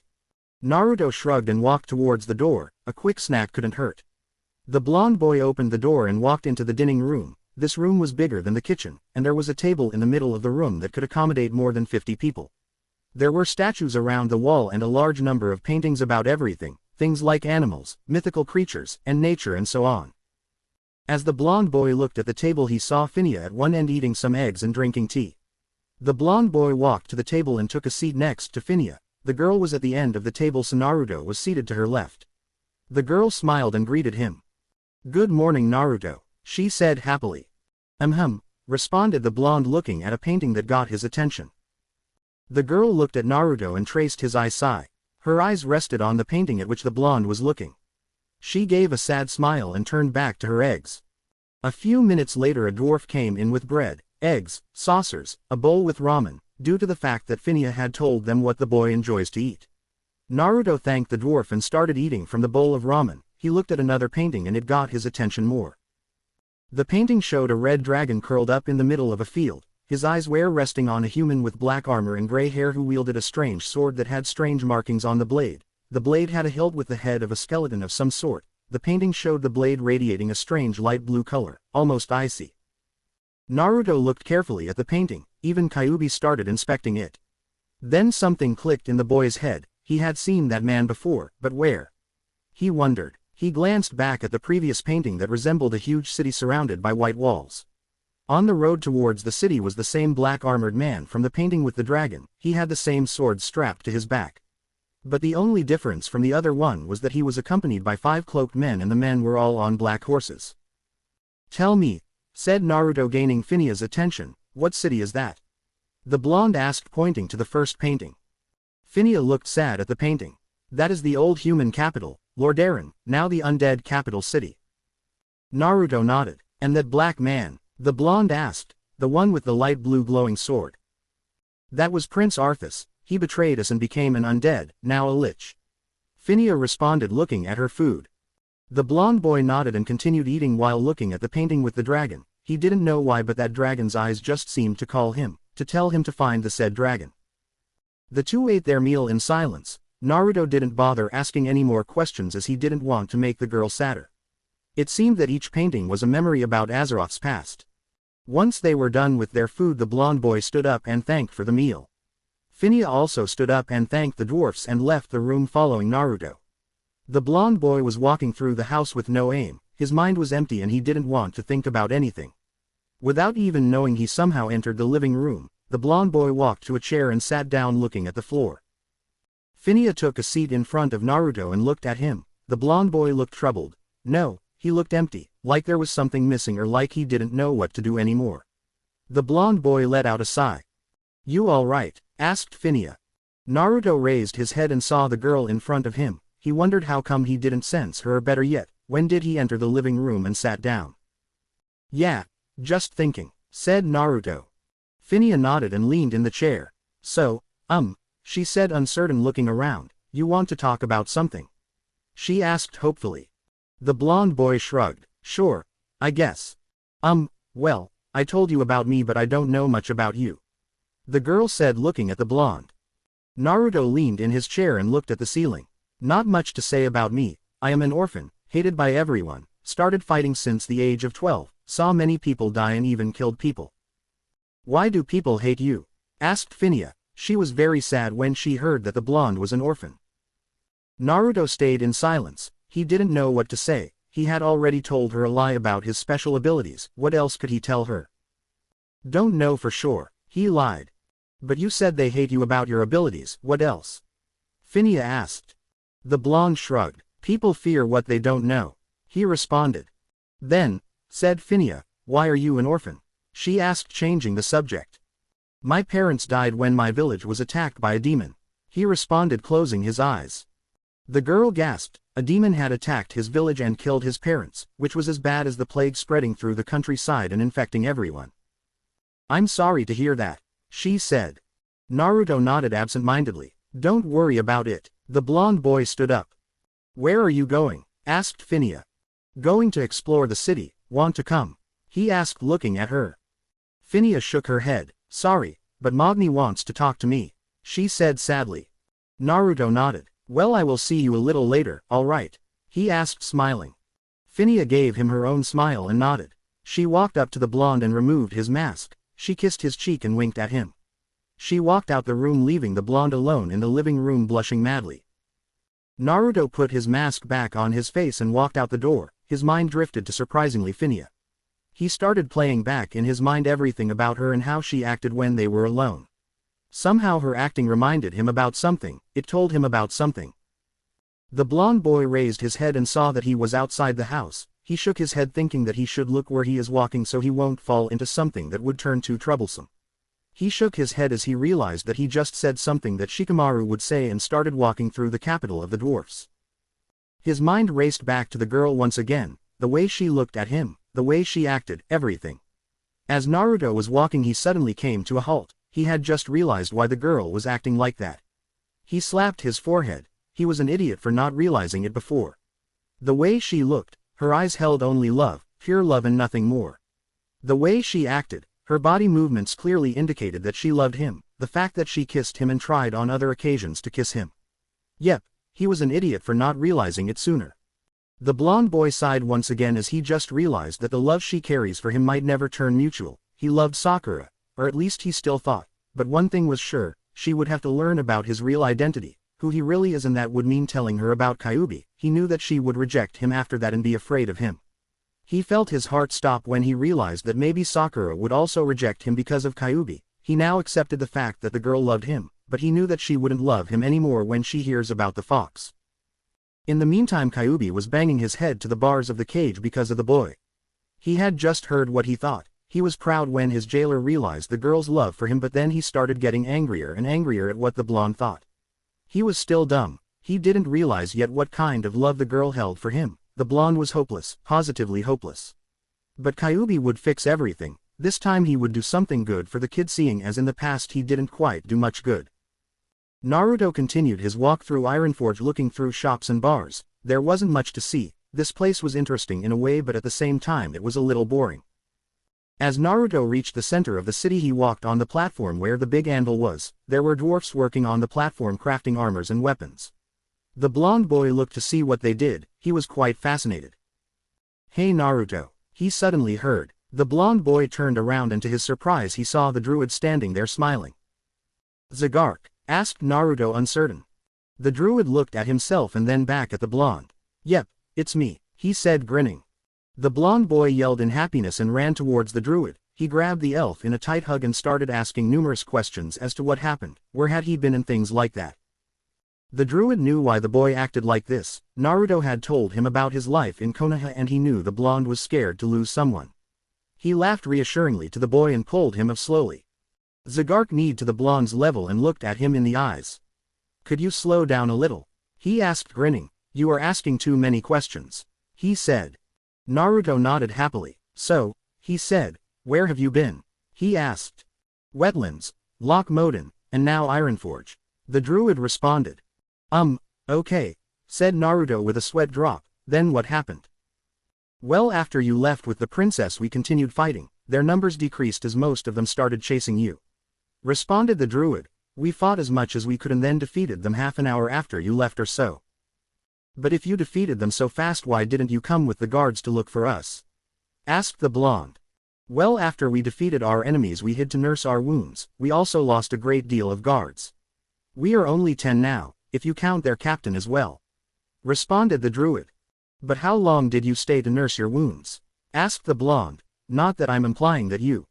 Easy there, said Zagark, stopping Naruto. You are not implying anything, you were worried and you were tasked to guard the princess on your own, it's only natural you ask stuff like this.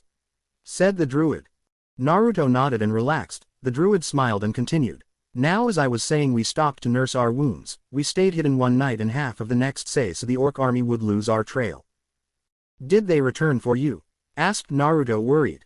Yes they did, responded Zagark, but like I said we stayed hidden and they didn't find us, they retreated back to Hillsbrad. Oh, okay, said Naruto, when did you get here? He then asked.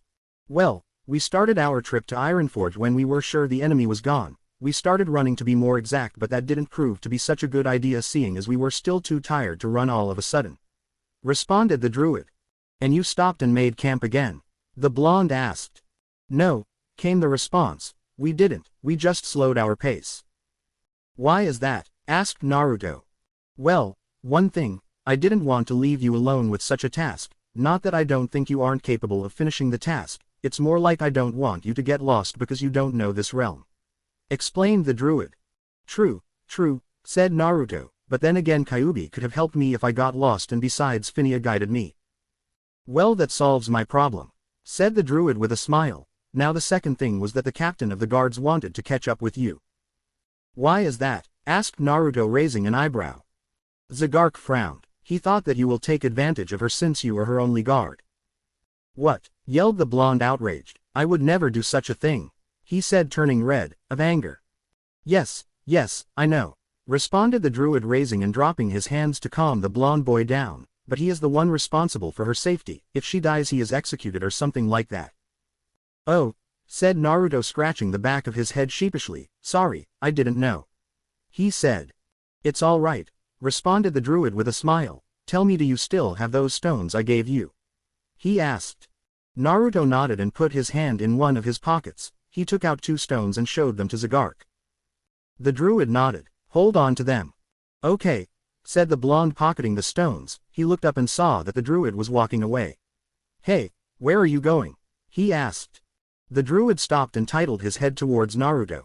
If you follow you will see, he said, smiling.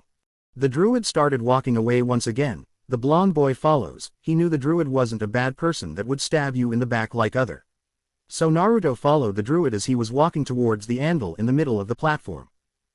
The druid stopped in front of the anvil. There was a dwarf there sitting with his back leaned to the anvil. The dwarf sat up and waved at Zagark. The blonde boy studied the dwarf. He looked strange, or at least his armor. The dwarf had a red helmet with 4 eye slots that were glowing yellow. It had 2 horns that ran along his neck. His shoulder pads resembled the face of a demon or something like that, whose mouth was open and a powerful red light was coming out. It looked like fire. The shoulder pads also had a horn in the middle. It was short and it also had 2 more horns near the end that was at the neck. They were going along the shoulder towards the head's mouth. The entire armor was red, a dark red color, and his gloves were black and metallic. He had a strange design on the armor. The dwarf had a long sword strapped to his waist. Its hilt had the design of a dragon. On his back was a shield that had in the middle a demon's head whose mouth was open and was glowing red. His eyes were glowing bloody red and had 2 horns that pointed downwards. 1. Oi Zagark, said the dwarf. Vaughn, acknowledged Zagark. What brings ya to Ironforge? He asked. The blonde boy saw that on the dwarf's chest was a tabard. It was white and had silver lines on it that resembled a tree. First of all, I'm here for the money, the favor and my request. The druid responded. The dwarf, Vaughn, scowled. And I thought ya would forget. He sighed and took out a small bag and handed it to Zagark. The druid opened the bag and looked inside. He seemed to be counting whatever was inside. A satisfied nod let both Naruto and the dwarf know that he was happy with whatever was inside. The dwarf gave a nod and walked near the anvil. He bent down and picked up his back. He opened the back and took out a piece of clothing and threw it to Zagark. The druid unfolded the piece of clothing to reveal the same tabard the dwarf was wearing. Zagark took his own tabard off and put the new one on. Naruto was confused. Much better now, said the druid. 'Twas about time we do this, the dwarf said. Zagark nodded. Yes, too bad the old leader died. Vaughn shrugged. "'Twas inevitable," he said. The blonde boy started. "Why did you chance the tabard?" he asked. The druid looked at him and smiled. "The organization I'm part of changed the tabard with something that represents us more. This happened as the last leader died and a new one came." "Oh," said the blonde. "Oi, who's this?" the dwarf asked, pointing to the blonde. "Remember the letter I sent you?" Zagark asked. How could I?" asked Vaughn. "Ya wanted a favor." The druid nodded and turned to Naruto. "Can I have your dagger and sword?" he asked. The blonde boy nodded and handed the weapons to the druid, who in turn handed them to the dwarf. The dwarf inspected the two weapons and shook his head. He walked towards a smaller anvil and took out a hammer from his backpack and some strange items. He started working on Naruto's weapons. "What's he doing?" asked the blonde. "Making your blades sharper and stronger," responded Zagark. Said the dwarf while working. "So tell me, boy, how ya find Zagark?" "Actually he found me," responded Naruto. "I was attacked by some bears in Winterspring and I fell off the cliff and then fell unconscious. And then Zagark here came," the dwarf concluded. Naruto nodded. "What armor is that you are wearing?" he asked. "'Tis just something I picked up from my travels," he responded.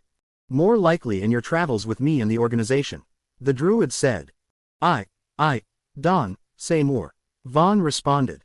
"Also I hope you remember what we need to do," warned the druid. The dwarf stopped working on the weapons and looked at the druid. "Haven't you not forgotten, but something like that." "We have to," the druid said, serious. "But 'tis just too much, past and future," the dwarf said angrily. "'Tis suicide." "It is something we must do," the druid said, glaring. "We can't push back now because the alliance won't do anything. Everything is on the hands of the organization." The dwarf sighed and turned back to his work. Naruto was wondering about what they were talking and what was going to happen that the dwarf was so outraged about. Naruto looked around to see what else was going on. It seemed that more and more people were appearing. He looked at the dwarf and saw him concentrated on his weapons. He looked at Zagark and saw that the druid was looking upwards at the city's ceiling. The city was in a mountain after all. After a few minutes the dwarf finished his work on the weapons and handed them to the blonde boy. Naruto got up on his feet and swung the sword and felt that it was lighter and easier to maneuver. He tested the dagger as well and got the same result. He nodded at the dwarf and thanked him. Zagark stood up and patted the dwarf on the shoulder. "So you want to go and eat something?" he asked. The dwarf shrugged at first but then nodded. Zagark asked Naruto if he wants to join. Not having anything else to do, the blonde boy also nodded and followed Zagark and Vaughn. They walked off the platform and into a restaurant that was close by. The group found a table near the corner of the restaurant and sat there. They placed their orders and waited, or at least the blonde boy waited and listened to what his companion and the dwarf were talking. "Have ya heard about Stormwind?" asked Vaughn. "No, is there something bad happening there?" he asked. The dwarf nodded. "Yes, I heard about our mission," Vaughn said. "And what about it?" asked the druid. "Abandon it, Don, go to Stormwind," the dwarf warned. Zagark raised an eyebrow. "Why is that?" he asked. Vaughn brought his hands to his head and grabbed his helmet. He lifted it up and placed it on the table. Naruto saw that the dwarf was old, or at least he thought. He had a red beard and red hair. His eyes were black and commanding. "Ya remember the Scarlet Crusade?" he asked. Zagark sneered. "How could I?" he asked angrily. "Well, they are in Stormwind," the dwarf said. The druid raised an eyebrow and looked worried. "Did they assault the capital?" "Nay," responded Vaughn, shaking his head. "'Tis something else," he said. "But what wrong is happening there?" "Rumors say that people are dying in Stormwind," said Vaughn. "Those people," he said, narrowing his eyes. Zagark gritted his teeth and clenched his fist. "What the hell is that king thinking?" he roared, outraged. "Keep ya calm, Zagark," Vaughn said. "Calm?" he asked. "What about Demile?" he asked angrily. "So you remember that he is still there?" he asked. "And Trinir?" I know," Vaughn responded, nodding, "but 'tis nothing we can do." Zagark put his head in his hands to try and calm down. Naruto looked at the two, not understanding. He was wondering who the Scarlet Crusade was. Zagark looked at Naruto with the corner of his eyes. "You must be wondering who they are," the druid said. Naruto nodded. "Yeah." The dwarf looked at the blonde and then at Zagark. "He doesn't know who the Scarlet Crusade is?" he asked, amazed. Zagark shook his head and sighed. "Listen carefully, Naruto," he said. The Scarlet Crusade is a group of crazed human zealots that battles fervently and vainly against the Scourge in the Plaguelands. If you are wondering, the Plaguelands are the zones that had been completely infested by the undead. There is nothing living there, only rotten bones and walking dead. Vaughn added, taking a sip from his beer. Zagark nodded and continued his story. In the western Plaguelands, the Scarlet Crusade strikes against the Scourge from Hearth Glen. Many Knights of the Silver Hand remained on Lordaeron for several reasons, ranging from missing the fleeing boats, to a sense of duty to clear their homeland of the undead. With the destruction of Lordaeron in front of them and the knowledge that Arthas had betrayed them, some knights actually went mad. "Wait," said Naruto. "Arthas?" he asked. "That is what I said." Zagark responded, nodding. "So he is the prince that turned to a lich?" he asked. "Aye, 'tis him, bastard," grumbled the dwarf. Zagark nodded. "Yes, but as I was saying, they hunt the undead in Lordaeron with a zealousness that frightens many. Innocent mortals have been killed through misunderstandings, or simply, just making sure. These paladins have a frightening policy. When in doubt, assume the person is undead and kill him." Naruto narrowed his eyes. "You mean that?" "Yes, if they see a child they kill him if they aren't sure that he is dead or alive," responded the druid, clenching his fists. "'Tis a horrible order," said Vaughn, taking another sip from his beer. "Anyway," said Zagark, "these knights would never admit that they walked the same dark road that led to Arthas's damnation, but few of them continue to follow the three virtues. Those who question their leaders are assumed to be undead sympathizers and are slain. Many serve the Scarlet Crusade out of fear, as to speak up means instant death." Naruto sneered. "A bunch of pansies those that go there because they are afraid of them." Vaughn snickered. "I like ya thinking, brat," he said. "Well, yes," said Zagark. "You should also know that the Scarlet Crusade maintains several bastions throughout the former lands of Lordaeron, namely the Scarlet Monastery, Hearth Glen, Tyr's Hand, the fortified Cathedral of Stratholme, and several smaller camps and watchtowers spread throughout the area." Vaughn snickered again. "Remember when we assaulted the monastery?" he asked. "Yes," said the druid with a satisfied smirk, "though if so many people are dying it means that they are taking their revenge," he concluded. "Aye, could be a possibility," said Vaughn, taking a sip from his beer. "Also, those that died are the ones that have opposed the crusade." "Then it is obvious, they are up to something," said Zagark, bringing his hand to his chin. "But wait," said Naruto, "if they have that policy, then why are they in the human capital?" he asked. "Good question," the dwarf said, leaning on his chair and crossing his arms. Said Zagark, "many things here don't add up." "What do you mean?" asked Naruto. "Well, it's like this," the druid said, preparing to give the blonde another lesson in history. "The Scarlet Crusade is what happens when mad zealots take over a good cause. While the Alliance is in agreement that the Scourge needs to be eradicated from Lordaeron so they can return home, few Alliance members would agree with the methods used by the Scarlet Crusade. The Crusade's members are mostly soldiers, many are Knights of the Silver Hand, who saw such devastation wrought by the Scourge that they resort to extreme measures to destroy the undead." Vaughn said, looking at his helmet. "Exactly," the druid said. "This includes killing any mortal they assume to be undead, killing mortals to get to undead, or killing mortals who may sympathize with undead. Sympathizing with the undead is how Crusaders interpret someone arguing that their methods are severe." So they kill anyone. You already said that," the blonde said, thinking. "Those mortals are pathetic. This is where humans' fear go to," said the fox, sneering. "Aye, but Zagark, do you remember about the emissaries?" the dwarf said. "Emissaries?" asked Naruto. "Generally, the actions of the Scarlet Crusade are tolerated out of ignorance, and both the Alliance and the Church of Holy Light distance themselves from the Crusade's activities officially, but without trying to interfere," Zagark said. "In fact, the Scarlet Crusade maintains contacts to both by several emissaries. And we saw them in a few places," said the dwarf. "Too bad I couldn't cut them." "You need to control yourself," the druid retorted. "Look who's talking," the dwarf said with a smirk. "Wait," said Naruto, "that means that they might have emissaries in Stormwind." "They do, at least two," said the druid. "But wouldn't they attack people?" asked Naruto. "I mean before all this." The druid shook his head. "They couldn't, it would be too evident." "And how bad are they?" asked Naruto. Zagark gave a sad sigh. "The Scarlet Crusade has killed countless refugees fleeing the horrors of the Scourge, regarding them as possible carriers of the plague or even undead sympathizers, and their growing zealotry has started to make the Crusade enemies all over Azeroth. Most crusaders tend to think that anyone unassociated with their cause should have no business in the Plaguelands and thus is behaving suspiciously if he enters this region. "'Twas a bad day that day," said Vaughn, shaking his head. "I was amongst the soldiers protecting the refugees, same as Zagark." Naruto looked at the druid. "Yes," the druid said, "we were fighting the undead masses to defend the refugees and then, all of a sudden." He gritted his teeth. "They appeared and started killing everyone," he said. Naruto narrowed his eyes. "And you didn't." He didn't finish as Zagark slammed his fist on the table. "Don't even think we didn't try," he said angrily, making Naruto gulp. "Ya need to know, our forces were scarce, me and Zagark alone took on 50 undead."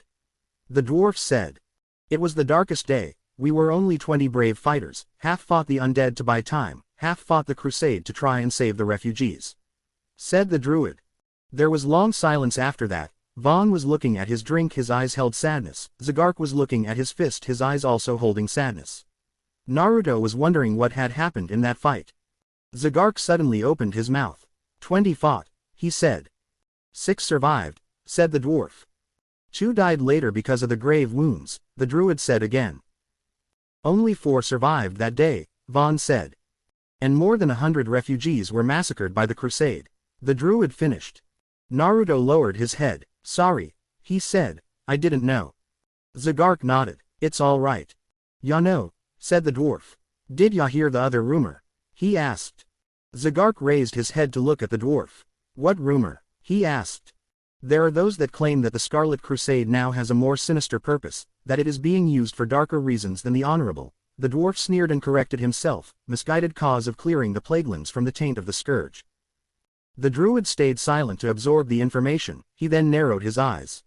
"This may be correct," he said. "There are rumors that say that Grand Crusader Satan Dathrohan is actually a dreadlord possessing his body."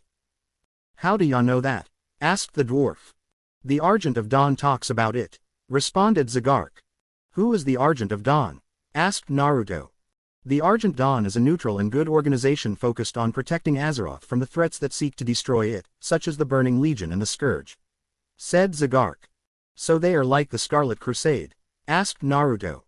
Zagark shook his head. "The Argent Dawn exists to oppose evil groups and races such as the Scourge and the Burning Legion.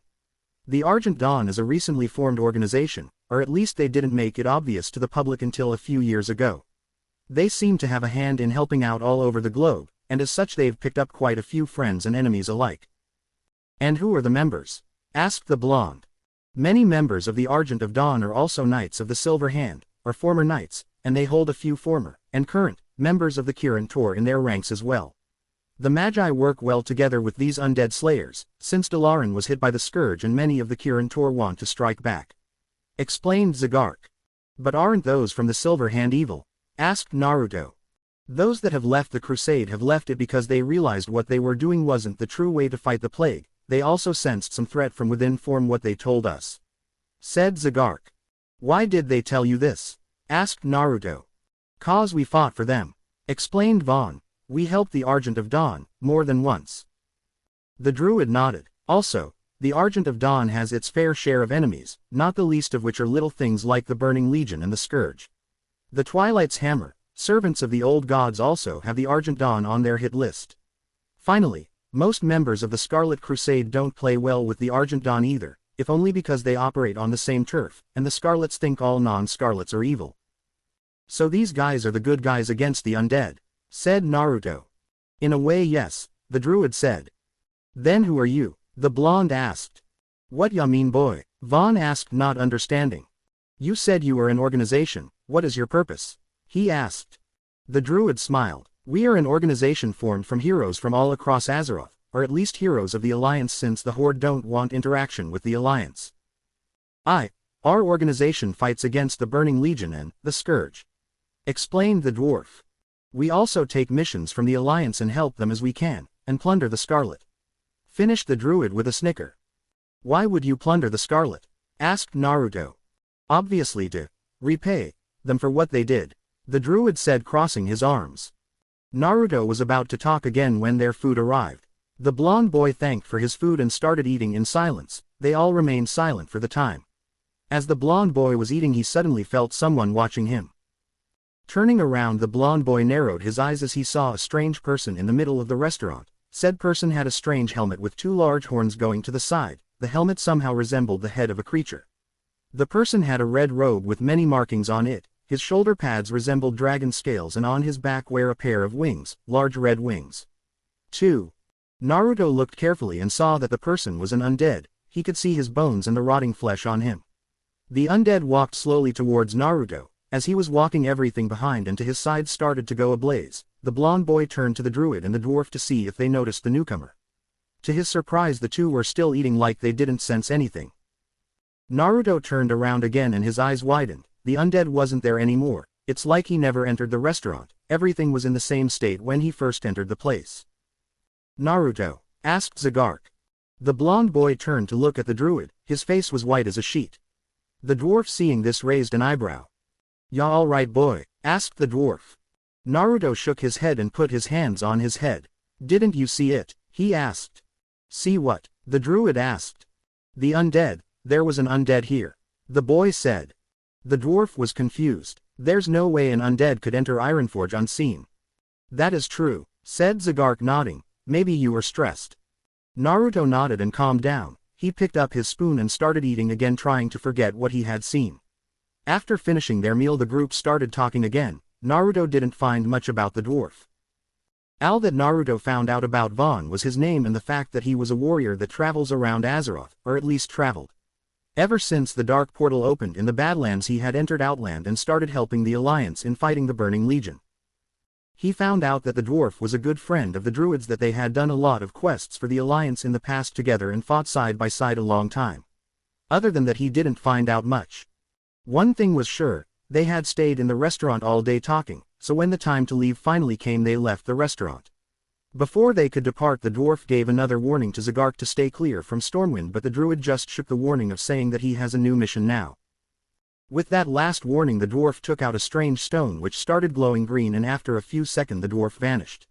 The druid said that he had returned to Outland with that stone to continue his assistance to the Alliance. "Naruto," said the druid as they were walking. The blonde responded. "I want to give you a personal mission," he said. "Personal?" asked the blonde, raising an eyebrow. The druid nodded. "Yes, when we reach Stormwind our mission is complete, but I want you to follow the princess." "Why do you want me to do that?" asked Naruto.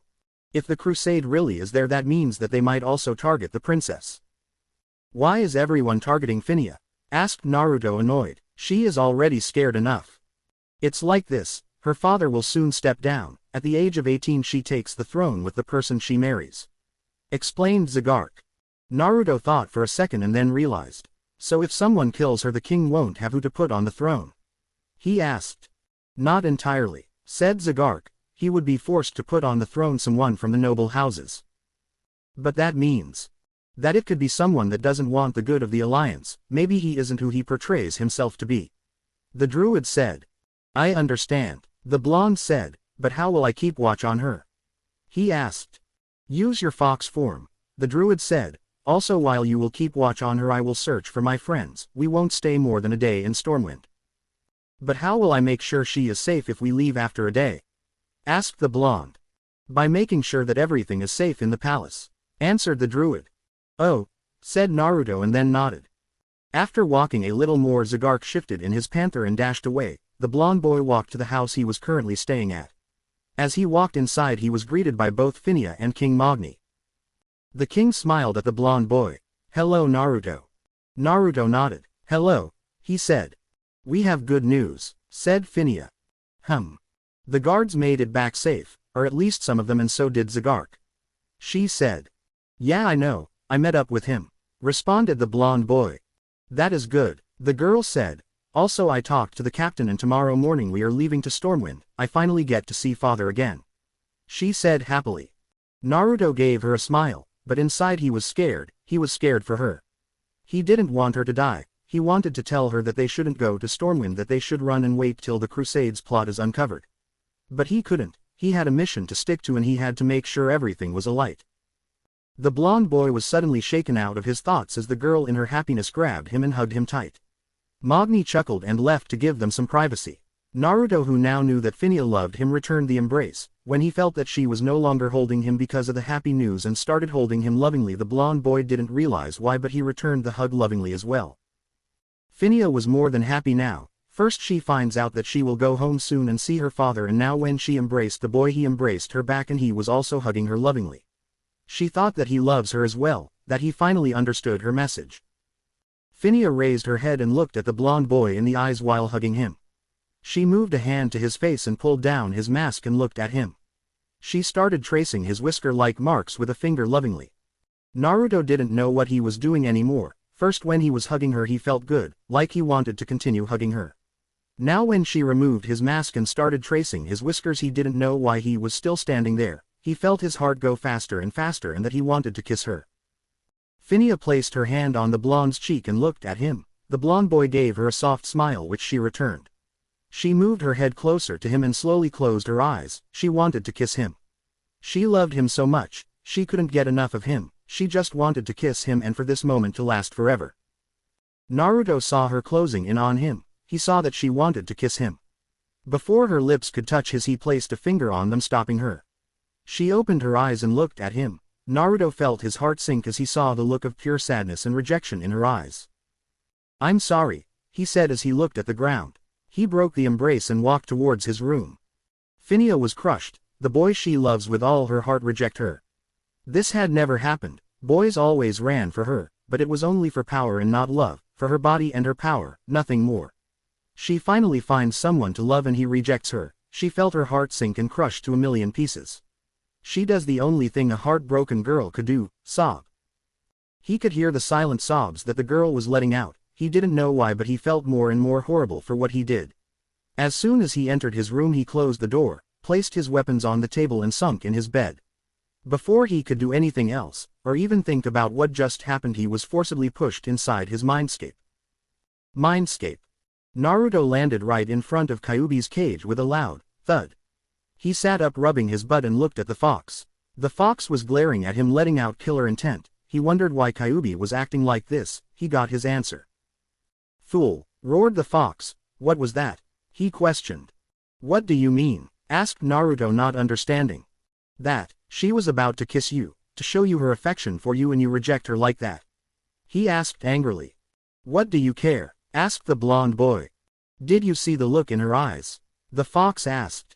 Naruto lowered his head in shame and looked in another direction. "So you did," shouted Kyuubi. "Isn't that the same look you gave when the pink-haired girl always broke your heart?" he asked, annoyed. "Yes," said Naruto slowly. "What was that?" the fox asked. "I couldn't hear you." "I said yes," the blonde boy responded quietly. "Don't whisper to me," the fox roared. "I said yes, damn it," yelled Naruto on top of his lungs. "Then tell me, why did you break her heart?" demanded the fox. "She was looking for your love, like you always look for love and understanding."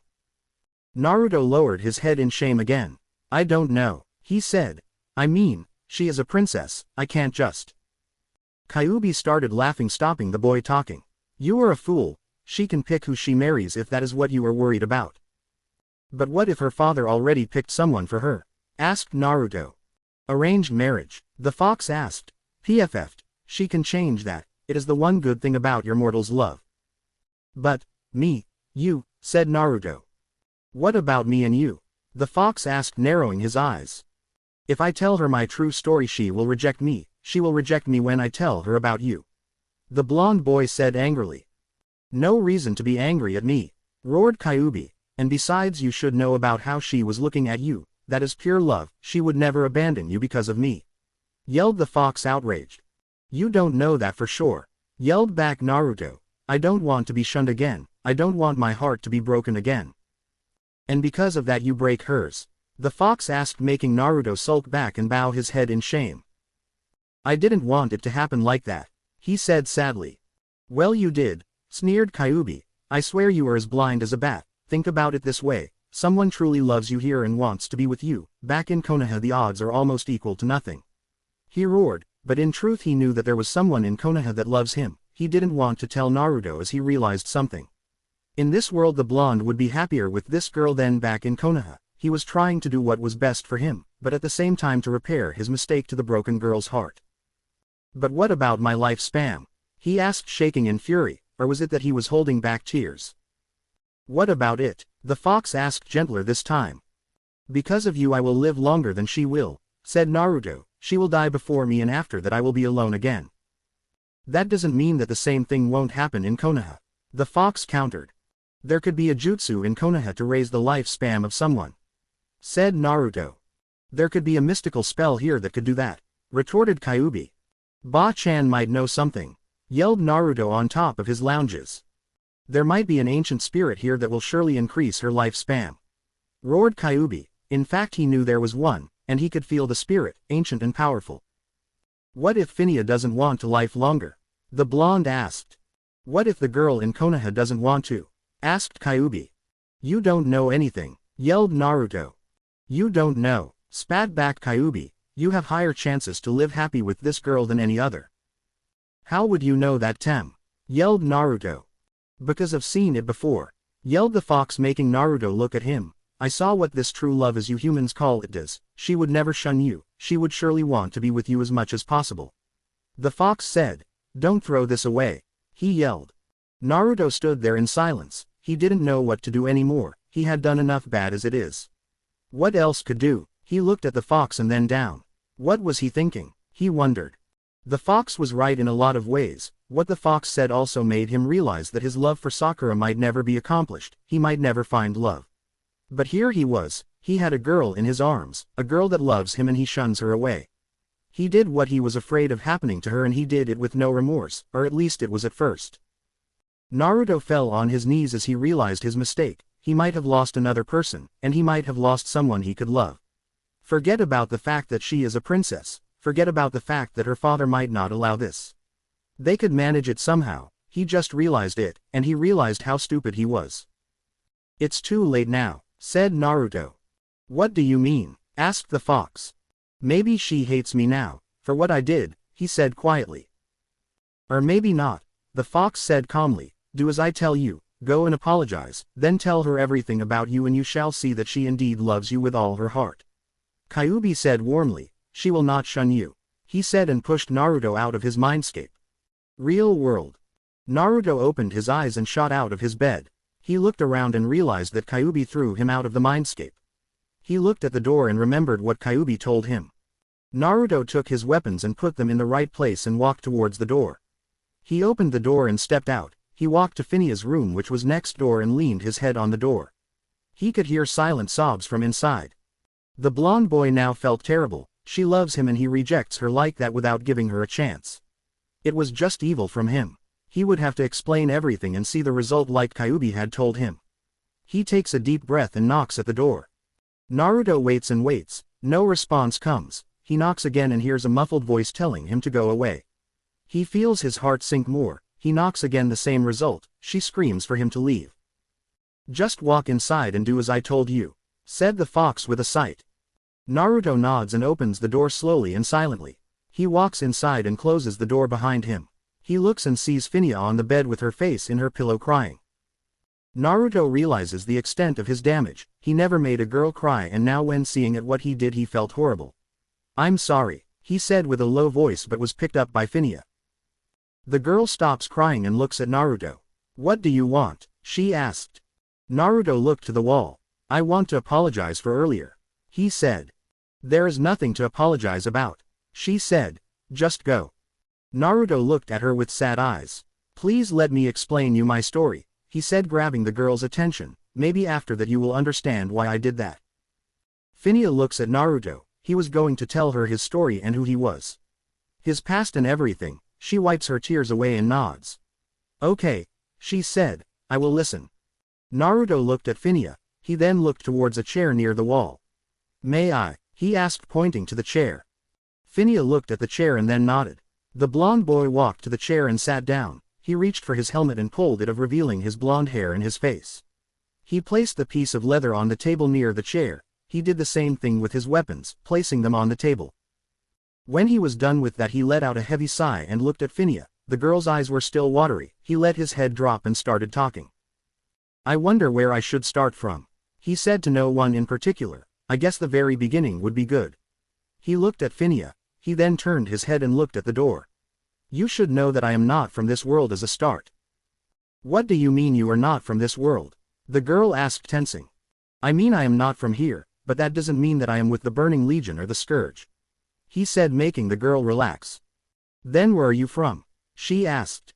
I come from another world, a world where magic and undead don't exist.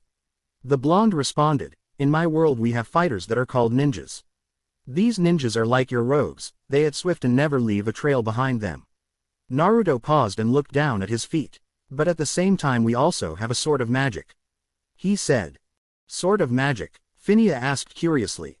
Naruto nodded. Our magic is channeled by what we call chakra, the essence of life. If our chakra completely drains, we die. He said somberly. With chakra we do certain techniques, they are like magic spells only that we do not chant them. We do hand signs and then call out the name of the technique or jutsu as we call them and it works. So you mean that these ninjas are something like a rogue and, said Phinia slipping at the end. And a mage, or a druid, or a warlock, you name it. Said Naruto, with a jutsu we can spit out fire, raise mud and turn it to stone to defend ourselves, shoot lightning, create water dragons, duplicate ourselves, summon creatures small or big to help us fight, you name it. The blonde boy said. That is incredible, said Phinia awestruck. The blonde boy nodded. Yes it is, he said. Where I come from there are 5 major ninja cities. They are called hidden villages because they are hidden. They are the hidden village in the sand, hidden village in the mist, hidden village in the cloud, hidden village in the rock and finally hidden village in the leaves, my home village. Finished the boy looking up at the girl. Now, said Naruto resuming his story, we also have demons, but only 9 in number. Only 9 demons? Asked Phinia amazed. Even though his world did have demons it didn't have the same amount as her world, constantly fighting demons, constantly fearing that they might invade your house or town. Yes, each demon is determined by the number of his tails. The lesser demon has 1 tail while the most powerful has 9 tails. He said. Phinia thought for a second. A 9-tailed demon, she narrowed her eyes as she looked at Naruto. Do you mean that? The blonde shook his head. I am not a demon, I had seen a demon, that is why I shift into a 9-tailed fox. Responded the blonde and Phinia sighed in relief. But, there are demons, at first they roamed free but the ninjas using special jutsus sealed these demons in newborn babies to create weapons, unemotional weapons only bent for destruction. They wanted the perfect weapon to invade another village and rule over it or burn it to the ground. That's awful, said Phinia with a gasp. His world was just like any other, countless wars. Even though in his world there were only humans they fought between each other instead of helping themselves. Yes it is, responded the blonde. All demons had been locked away. All except one, the 9-tailed demon fox that goes by the name of Kyuubi no Kitsune. He said.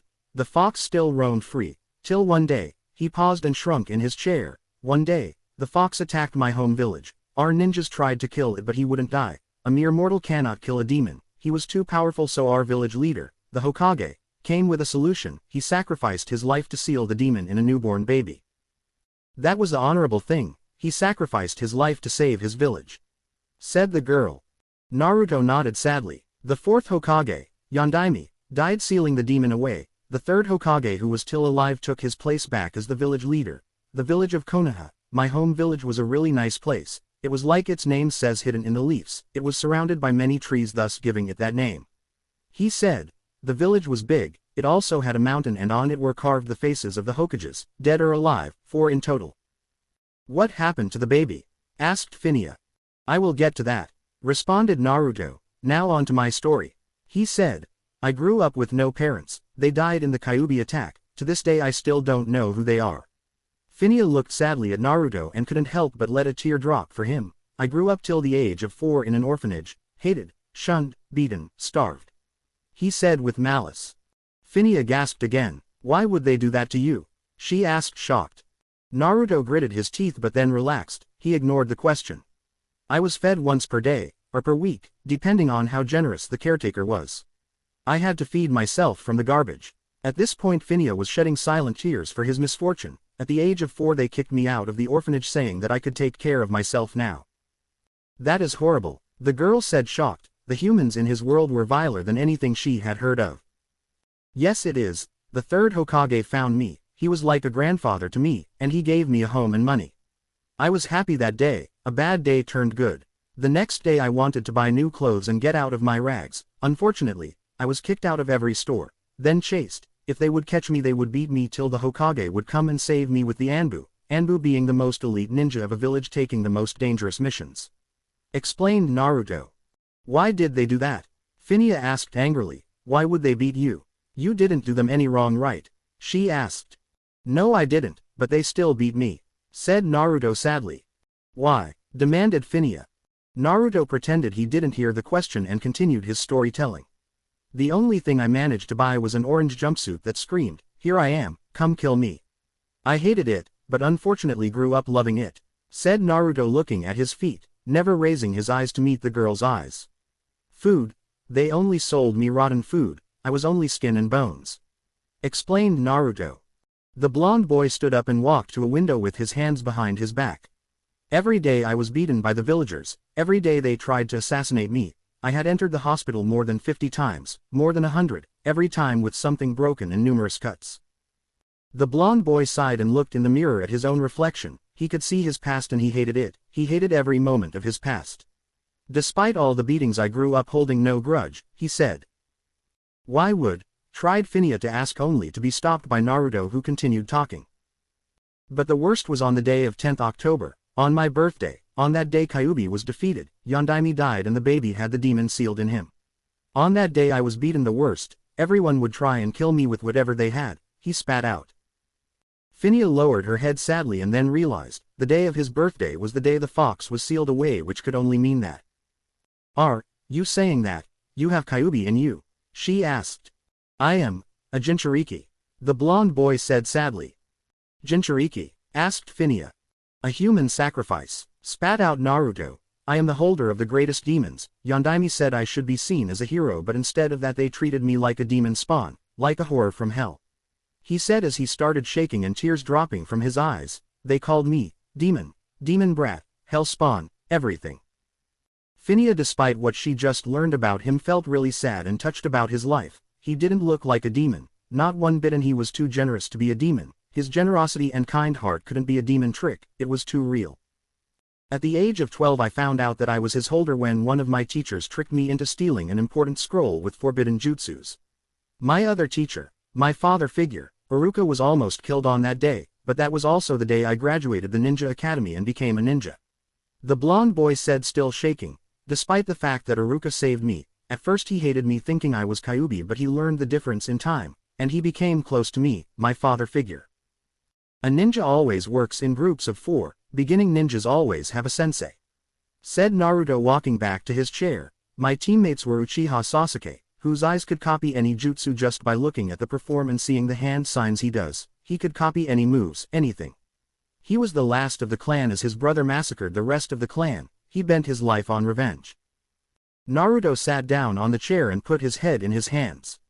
My other teammate was Haruno Sakura, a fangirl that always chased after Sasuke. I had a crush on her and every time I would try and ask her out she would reject me and punch me away. Said Naruto. My sensei was Hitaki Kakashi, the copycat ninja. He was called like that because one of his eyes was the special eye that Sasuke had. He had copied over 1,000 jutsus. Naruto stopped and sniffed. He wiped away a tear that came from his frustration. He started again. During an exam when would raise a ninja in rank, my teammate Sasuke got bitten by a man named Orochimaru. That bite gave Sasuke a curse seal that made him power hungry. Orochimaru also killed the third Hokage, Sarutobi. Said Naruto sadly and lowering his head more. Phineas felt the anger and sadness building up in the boy. She felt very sorry for him. His story was very sad. When she heard that the demon was sealed inside of him she was scared, at first, but then realized that he isn't a demon, he couldn't. He was just the holder, the one keeping the demon at bay. Because of that, said Naruto resuming his story, me and my other sensei, Jiraiya the Toad Sannin, went to look for his teammate Tsunade so she could become the next Hokage. We found her. She made a bet with me that if I could master a jutsu the Yondaime created in 1 week she would give me something. She would give me this. Said Naruto, taking the necklace and showing it to Phineas while his head was down. He didn't want to see her eyes after he had told her that he holds Kyuubi. He wanted to finish the story before he could look at her. We fought with Orochimaru and made him flee. Tsunade became the 5th Hokage, but on a dark day, Sasuke that was so power-hungry betrayed the village and ran away to find Orochimaru and gain power to kill his brother. Said Naruto. Tsunade, who had become my grandmother figure, sent me and 4 of my friends to retrieve Sasuke. In the end I was the one that had to face him.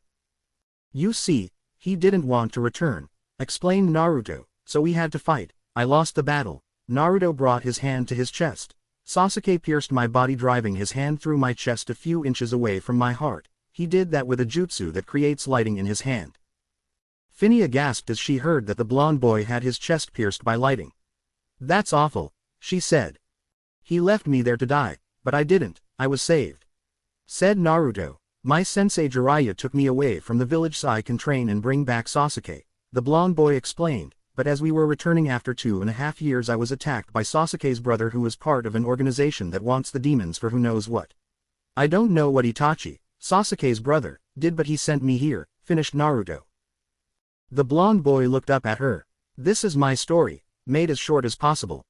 Phinia looked down. As this, why, despite what she had just heard, she couldn't stop loving him. He was just too kind and pure-hearted to be a demon, to be evil. She still loved him after all he had said. I did what I did because I didn't want to hurt you when you realized that I am a demon, said Naruto. Baka, roared Kyuubi. How many times do people have to tell you that I am the demon and not you? The outraged fox yelled. Phinia raised her head and looked at the blonde. Why are you saying that? She asked, stunned. What? The blonde boy asked, looking down. Why are you saying that you are a demon? She asked again.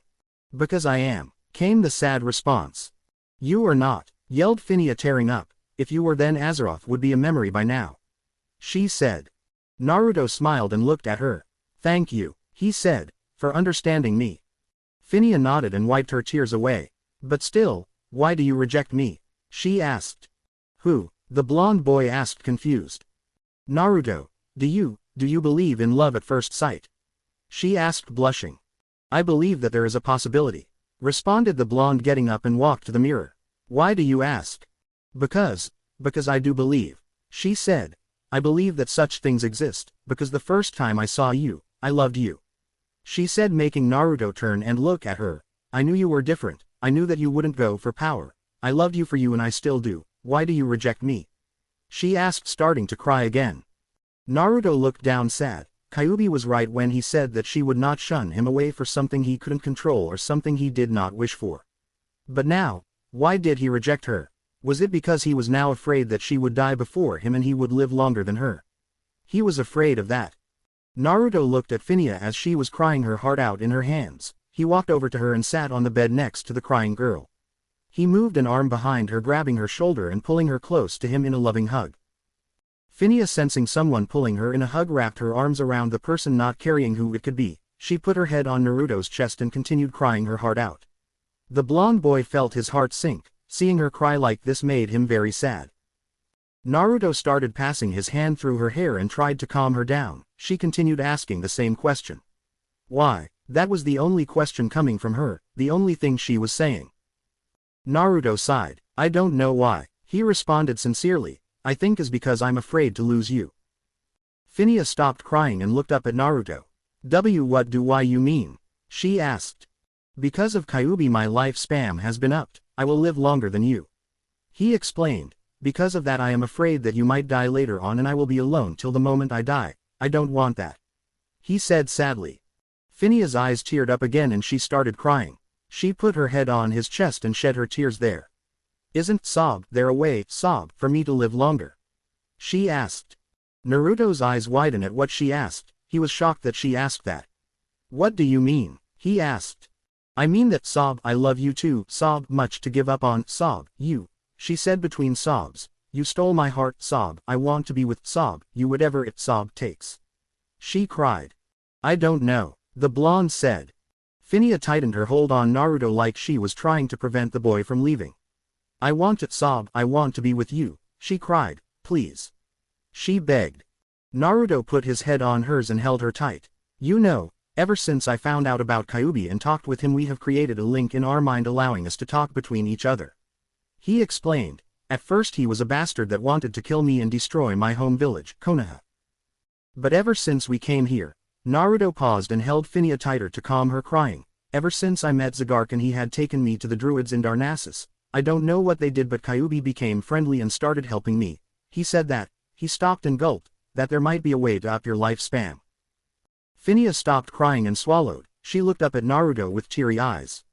How? She asked. How can I live as long as you? She asked. How? Kyuubi says that if there is a great spirit here in Azeroth we can ask for his help, he might grant us the wish. He explained.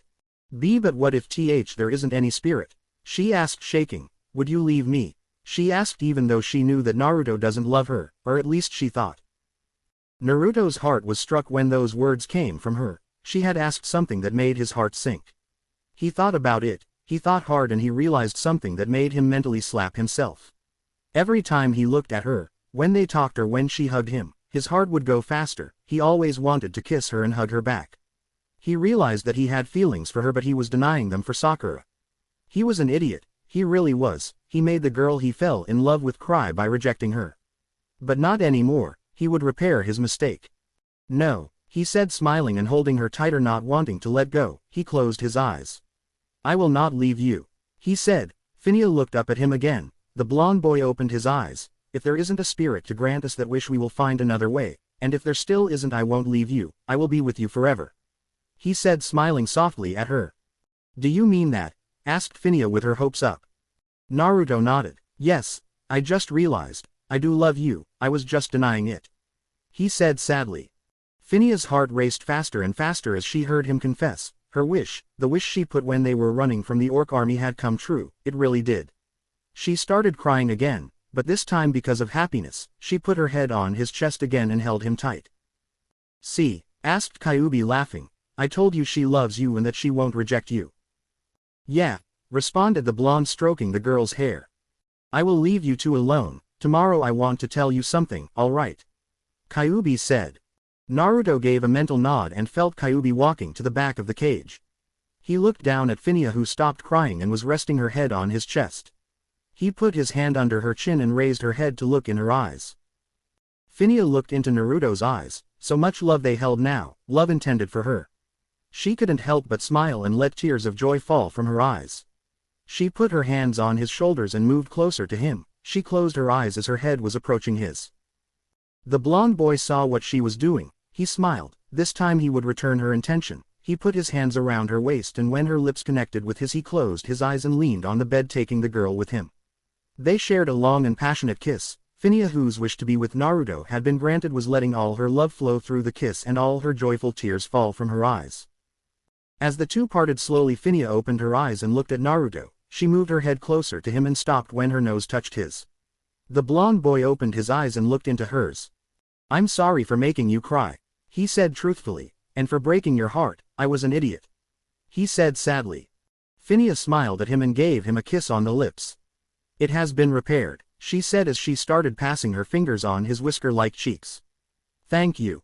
Naruto let out a happy sigh and closed his eyes feeling the girl's touch on his cheek. Every time she touched his whiskers a shiver of delight went through his spine. He wrapped his hands around her waist and held her close to him. The blonde boy started wondering why he hadn't realized it sooner. Why had he rejected something like this? All his life he was trying to find love and recognition and when it was in front of him he would just throw it away. He smiled because he managed to repair his mistake. Naruto no longer had any doubts. He truly loves the girl and nothing more. He now was most certain he would never find anyone like ever elsewhere. He forgot about Sakura and about the failed attempts to get her to love him. He found true love in the most beautiful girl. Somehow he remembered when Sakura told him that no one would want to be with him. He mentally started laughing at that. No one he asked himself. Tell me that now, he said making a victory sign. As Phineas stopped tracing his whisker marks and placed her head on his chest again Naruto opened his eyes and looked at her. He kissed her on the head and started moving his hand on her back making the girl shift her head on his chest in delight. When Naruto heard Phineas yawn he chuckled. Crying takes someone's energy away and it was already night. Phineas, he said softly and lovingly. Came the response. You should go to sleep, he said smiling. I'm not tired, she responded. Naruto chuckled. He gently picked the girl up and held her up bridal style. He stood up and turned towards the bed and gently laid her down. He gave Phineas a quick kiss on the lips which she returned and turned to leave. Phineas grabbed his hand before he could move away. Naruto turned to look at her. Could you please stay here? She asked hopefully. Just one night, she said. Naruto looked at her with soft eyes and nodded. After all, he wasn't sure if they would meet again soon, especially since he will leave only after one day in Stormwind. Phineas moved to make room for Naruto, who lay down in the bed. He turned to look at her. The girl smiled and moved close to him, putting her head close to his chest to hear the rhythm of his heart. Naruto took Phineas in his arms and held her tight. He kissed her on the head. Every time he did that, he mentally scowled himself at what he was about to throw away. He even thanked Kyuubi for making him correct his mistake. Naruto looked at the girl in his arms, a princess. He didn't know how, but he had fallen in love with a princess, and the princess had fallen in love with him. He was just a simple person, well, almost simple. He was a Jinchuriki, a human sacrifice meant to hold a demon at bay. He didn't know how, but it seemed that fate smiled upon him. A princess out of all girls had fallen in love with him and was desperate to be with him. The chances for that were incredibly low, but yet, here he was holding a princess in his arms. He couldn't help but smile and think of what Sasuke would say if he saw this. Phineas raised her head to look at him one last time. She moved towards him and captured his lips with hers one more time, sharing yet another passionate kiss. At that moment she didn't care about anything else, she just cared about Naruto.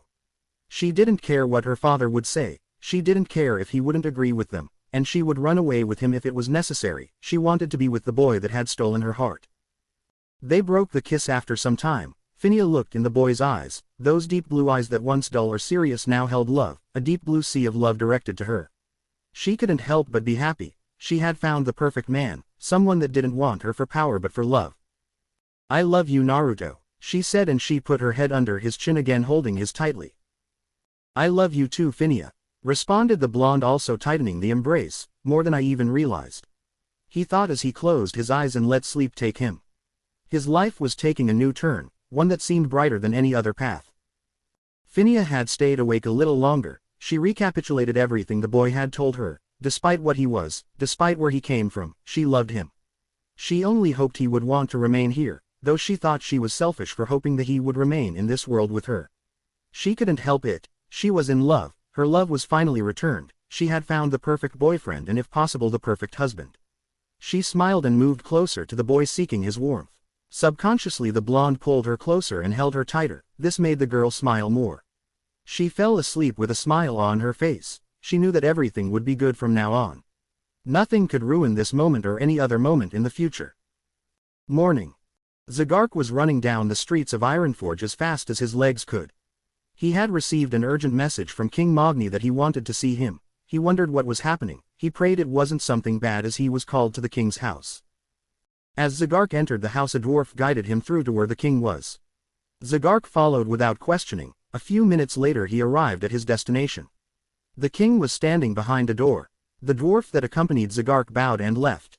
"So," said the king, "are ya the druid that helped Phineas?" he asked. Zagark nodded. "Yes, that is me," he responded. "Come," the dwarf said, motioning to Zagark, "take a look," he said, slowly opening the door.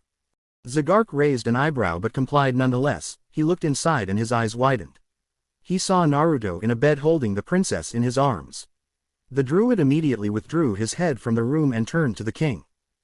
I'm sorry, I really am, I didn't know, he started giving away apologies. He knew that King Magni considered Phineas as his niece, it was common knowledge. The king was amused at what the druid was doing. The druid thought that the blonde boy did wrong. Magni started chuckling. "There's nae need to apologize," he said. "I am very pleased," he said. Zagark stopped and looked at the king. He said, not finding any other words to express his confusion. The king chuckled again. "Last night Phineas tried to get the boy's love but instead was rejected," he said sadly. "She cried her heart out in her room. I wanted to beat the kid but 'tis his life, you cannot make him to love someone." "I understand," responded the druid. "But," said Magni happily as he put the "but" in. "When I came this morning to check on I saw this," meaning, he accepted her feelings. He said happily and with pride in his voice. "And you are happy?" asked Zagark, not believing. She deserves one like I am," the king responded. "May they be happy together," he said. Zagark looked to the door that was now closed and nodded. "May Elune grant them a happy life together," he said, smiling. "Let's go and drink," the king said happily as he started walking away. Zagark sighed and prayed to Elune. He knew how much dwarfs drink. He always had competitions on drinking with Vaughn because that dwarf was just too stubborn to understand that a druid, heck, and a night elf is not a dwarf, a beer canister. When Phineas started to stir, all her memories from yesterday came to play. She shed a tear when she remembered how the blonde boy rejected her, but then when she remembered how he had told her everything, his past, his love for her. She still had her eyes closed, and now she was wishing everything that had happened wasn't a dream. When she opened her eyes and saw someone holding her, she looked up and saw the blonde boy's face. She smiled now, knowing that it wasn't a dream, everything was real, and he loved her back. She moved her head on his chest and held him tight, not wanting to let go. Naruto opened his eyes and looked around. When his eyes rested on the girl, he smiled. He looked around the room again to find a watch or something. When he did, he sighed. He looked down at the girl again and shook her lightly. "Phineas," he said, "we need to get up." "Just a few more, please," she responded, snuggling closer to him. The blonde boy nodded and started passing his hand through her long silver hair, feeling it. He passed a finger on her cheek, making Phineas giggle at the touch. He kissed her on the head and held her tight in his arms. Both of them were enjoying the moment, wishing for it to last forever. Phineas wanted and hoped her father would accept Naruto, and also hoped he didn't make any plans to marry her off to someone from the noble houses of Stormwind. She didn't like any of them. They all wanted power. Besides, she had fallen in love with someone already. But not just anyone. He was a fighter, a strong, pure-hearted, and a will of fire. He was unique in many ways, and he made her feel safe and secure every time he was close or touched her. "We should get up. If the captain comes and sees us, I don't know what he will interpret this as," he said sadly. Phineas nodded sadly. "We shouldn't tell about this to anyone. Who knows how they will react," she said as she looked into his eyes. Naruto smiled at her. "We can tell King Magni. I'm sure he will be happy." Phineas giggled. "I think he might already know. He saw me crying last night and wanted to kill you," she said, making Naruto gulp. "And if he checked on me last night and saw us sleeping together, I'm sure he is happy now. He accepted you the first time I told him that I love you." Naruto let out a reassured breath and smiled. "We can also tell Zagark. He is not the kind of person to break us apart." Phineas nodded happily and moved close to Naruto. She wrapped her arms around the back of his neck and placed her lips on his, sharing a long good morning kiss. The blonde boy happily returned the kiss, holding her body close to his. When they parted, Naruto passed his hand through her hair one more time and then got up. He walked to the table where he left his things and picked them up. He strapped his sword to his back and his dagger to his waist. He wanted to put his mask back on, but Phineas grabbed his hand before he could. "Could you leave it off, until we leave the house at least?" she said, holding his arm. Naruto nodded and pocketed the mask. He took the girl's hand into his and walked to the door. He opened the door and let Phineas walk out first. He walked out behind her and closed the door once he was out. He took her hand in his and they both started walking towards the dining room. As they entered the dining room, they were welcomed by a rather comical sight. The king was at the table in the end with a large cup in his hand, cheering about who knows what, and Zagark was near him, seated at the table, hitting his head on it. Phineas and Naruto walked towards them and they could hear a little more clearly what Magni was saying.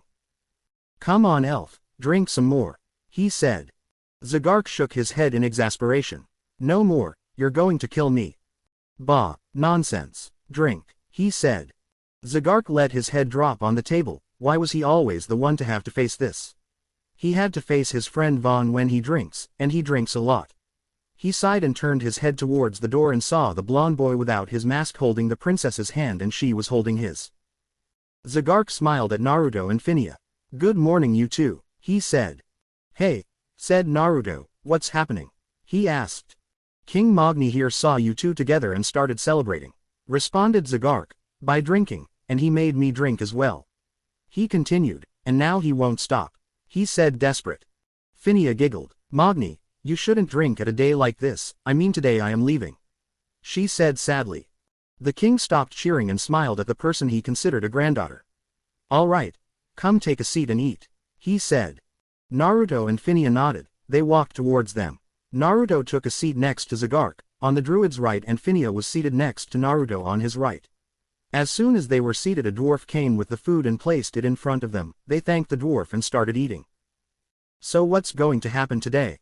asked Naruto, trying to do some table conversation. "Well," responded the druid, leaning in his chair, "we will go to the tram system here in Ironforge and take the tram towards Stormwind." "Huh, tram?" asked Naruto, blinking. Oh right, you never saw it, said the druid. Well, the tram is a contraption that the gnomes created to make fast travel between Ironforge and Stormwind. It's a machinery that goes underground at high speed. We should reach Stormwind in about 10 minutes after we leave. The druid finished with a smile. Oh, said Naruto, sounds interesting. The king nodded. Aye, 'tis a masterpiece, he said, taking a sip from his beer. They didn't talk after that, probably not having anything else to say. When Phinia and Naruto were done eating, they all rose from the table and walked towards the hallway. As they reached the hallway, Zagark stepped out to see if the guards have arrived. The druid came back in after a few seconds and told them that the captain and his guards are waiting outside. Phinia nodded and looked at Naruto. The blonde boy looked back at her. Phinia walked over to Naruto and hugged him. She put her head on his chest and Naruto returned the hug, putting his head on hers. She was just a bit smaller than him. Phinia moved her head of his chest and looked into his eyes. Naruto looked into hers. She had beautiful green eyes. Now that he looked more carefully, they held so much love, it was breathtaking. Phinia moved closer to Naruto and planted her lips on his, sharing one last kiss before they might part ways. Naruto returned the kiss like it was the last one he would ever give Phinia. Once they parted, they hugged each other one last time, and after a minute or so they broke the hug. Naruto took his mask out of his pocket and placed it back on his head, covering his hair and face. Phinia was already prepared. Her staff was on her back. She looked at Zagark, who nodded at her and opened the door. The druid stepped out, followed by Phinia, then Naruto and finally Magni. Once outside, the captain of the guards and the guards bowed to Phinia. Then the captain thanked Naruto for everything he did. I should give you some money, boy, the captain said. Naruto waved his hand. No need, I did it for free, he said. But I never seen a mercenary to risk his life like this for free, said the captain, awestruck. I did it for free and for the princess, nothing more and nothing less, said the blonde, making Phinia blush when she heard that he did for her. The captain shook his head. Are you sure? He asked. I am willing to give you 100 gold for all your trouble. Naruto shook his head. I don't want the gold, I don't want anything, and this is for free, he said. The captain and the guard were amazed that the blonde boy was turning down 100 gold. Other people would have asked for more for everything that happened, and yet here was someone who was turning down such a sum. Naruto, on the other hand, knew why he was rejecting the money. Mainly it was because he didn't need it, but it was also because he really did do this for Phinia. He wanted to keep her safe.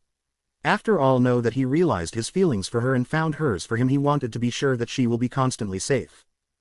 Naruto was sad that he may not see Phinia again. Today was the day she will be home. She will go back to the palace and live with her father and other people that are there, while he will stay in an inn and leave the next day, maybe never seeing Phinia again. It was sad. Naruto didn't want this to happen now, but he knew that there was nothing he could do to change this events.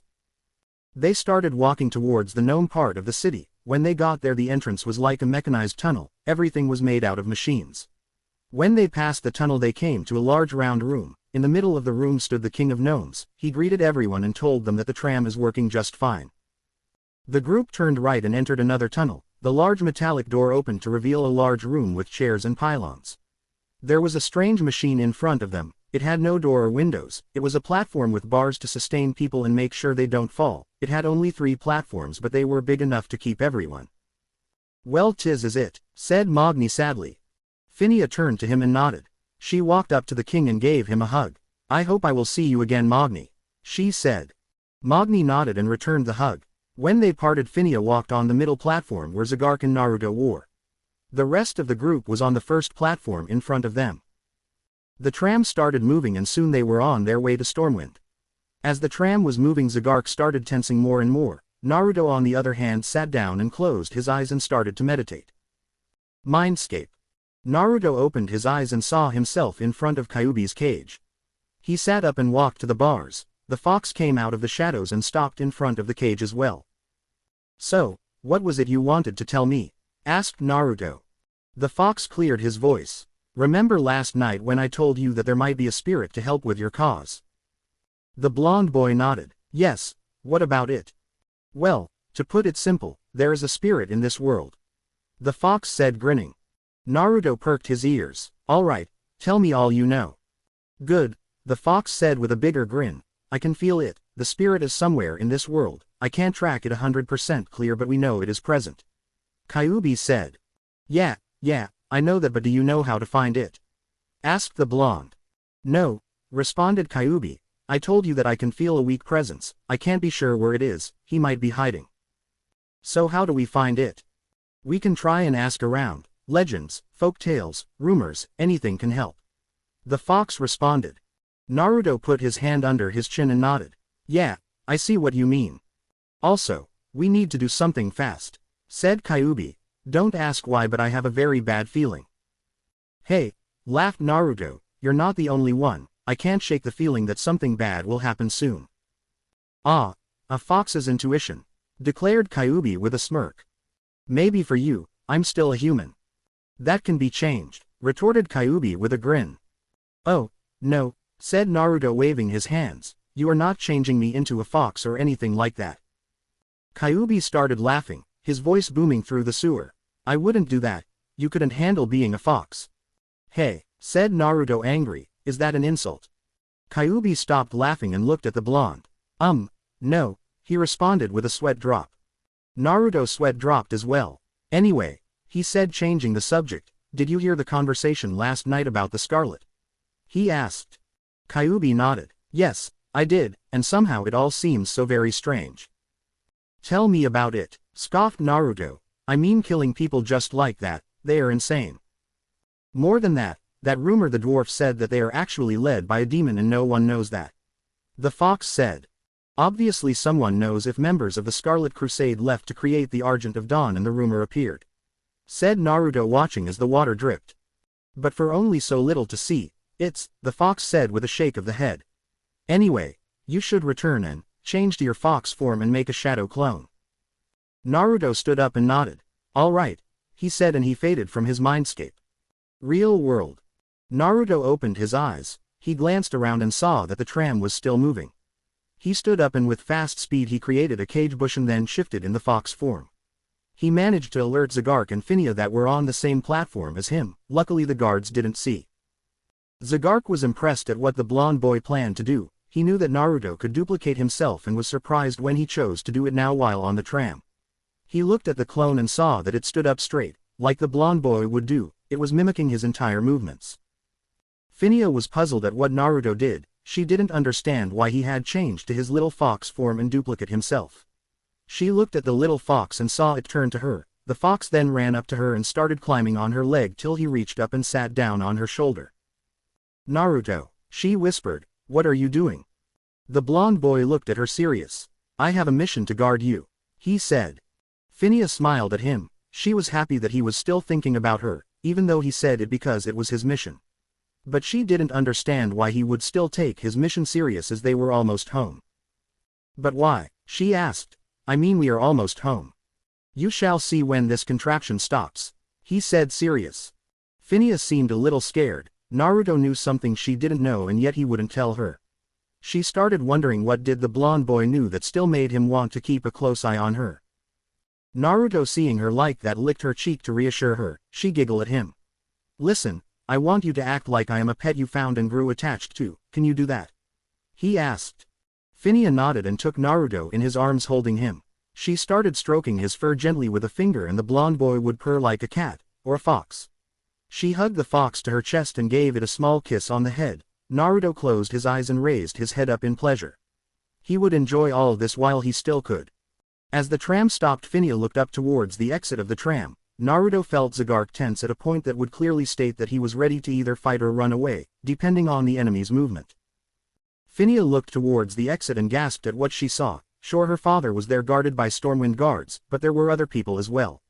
Some of them had red robes with a red chapeau, a staff in their hand, while other had red metal boots, red metal gloves, red pants again out of metal, red chest piece and red shoulder pads. Some of them even had a red helmet.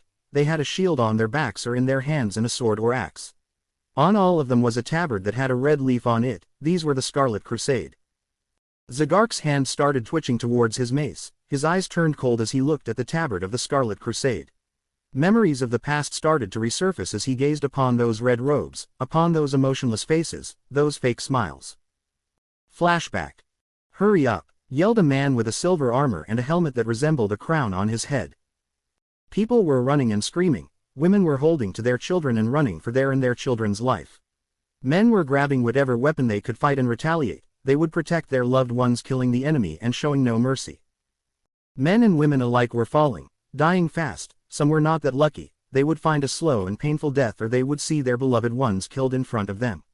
Children were crying as the enemy approached them and killed them with no remorse. They were crying as they saw their parents and friends dying in front of them, and they couldn't do anything to help or save them.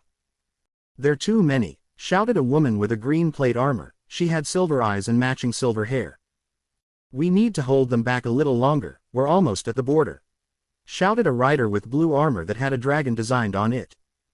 A child was running trying to find his parents. He looked behind and saw the horror. People's heads were being cut off and there was nothing they could do to oppose. He started running faster and faster till he tripped on his own feet. He looked behind in horror as a skeleton approached him.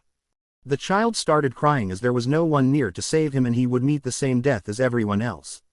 Then all of a sudden a man with black leather armor and a black mask on his face appeared behind the skeleton. He grabbed its head and did a sidekick, destroying the body. He then looked at the skull that was glaring at him. The man turned around and threw the skull away, hitting another skeleton and making his head fall off. The man turned to the child who was shivering. He bent down, ignoring the screams of the child, and picked him up.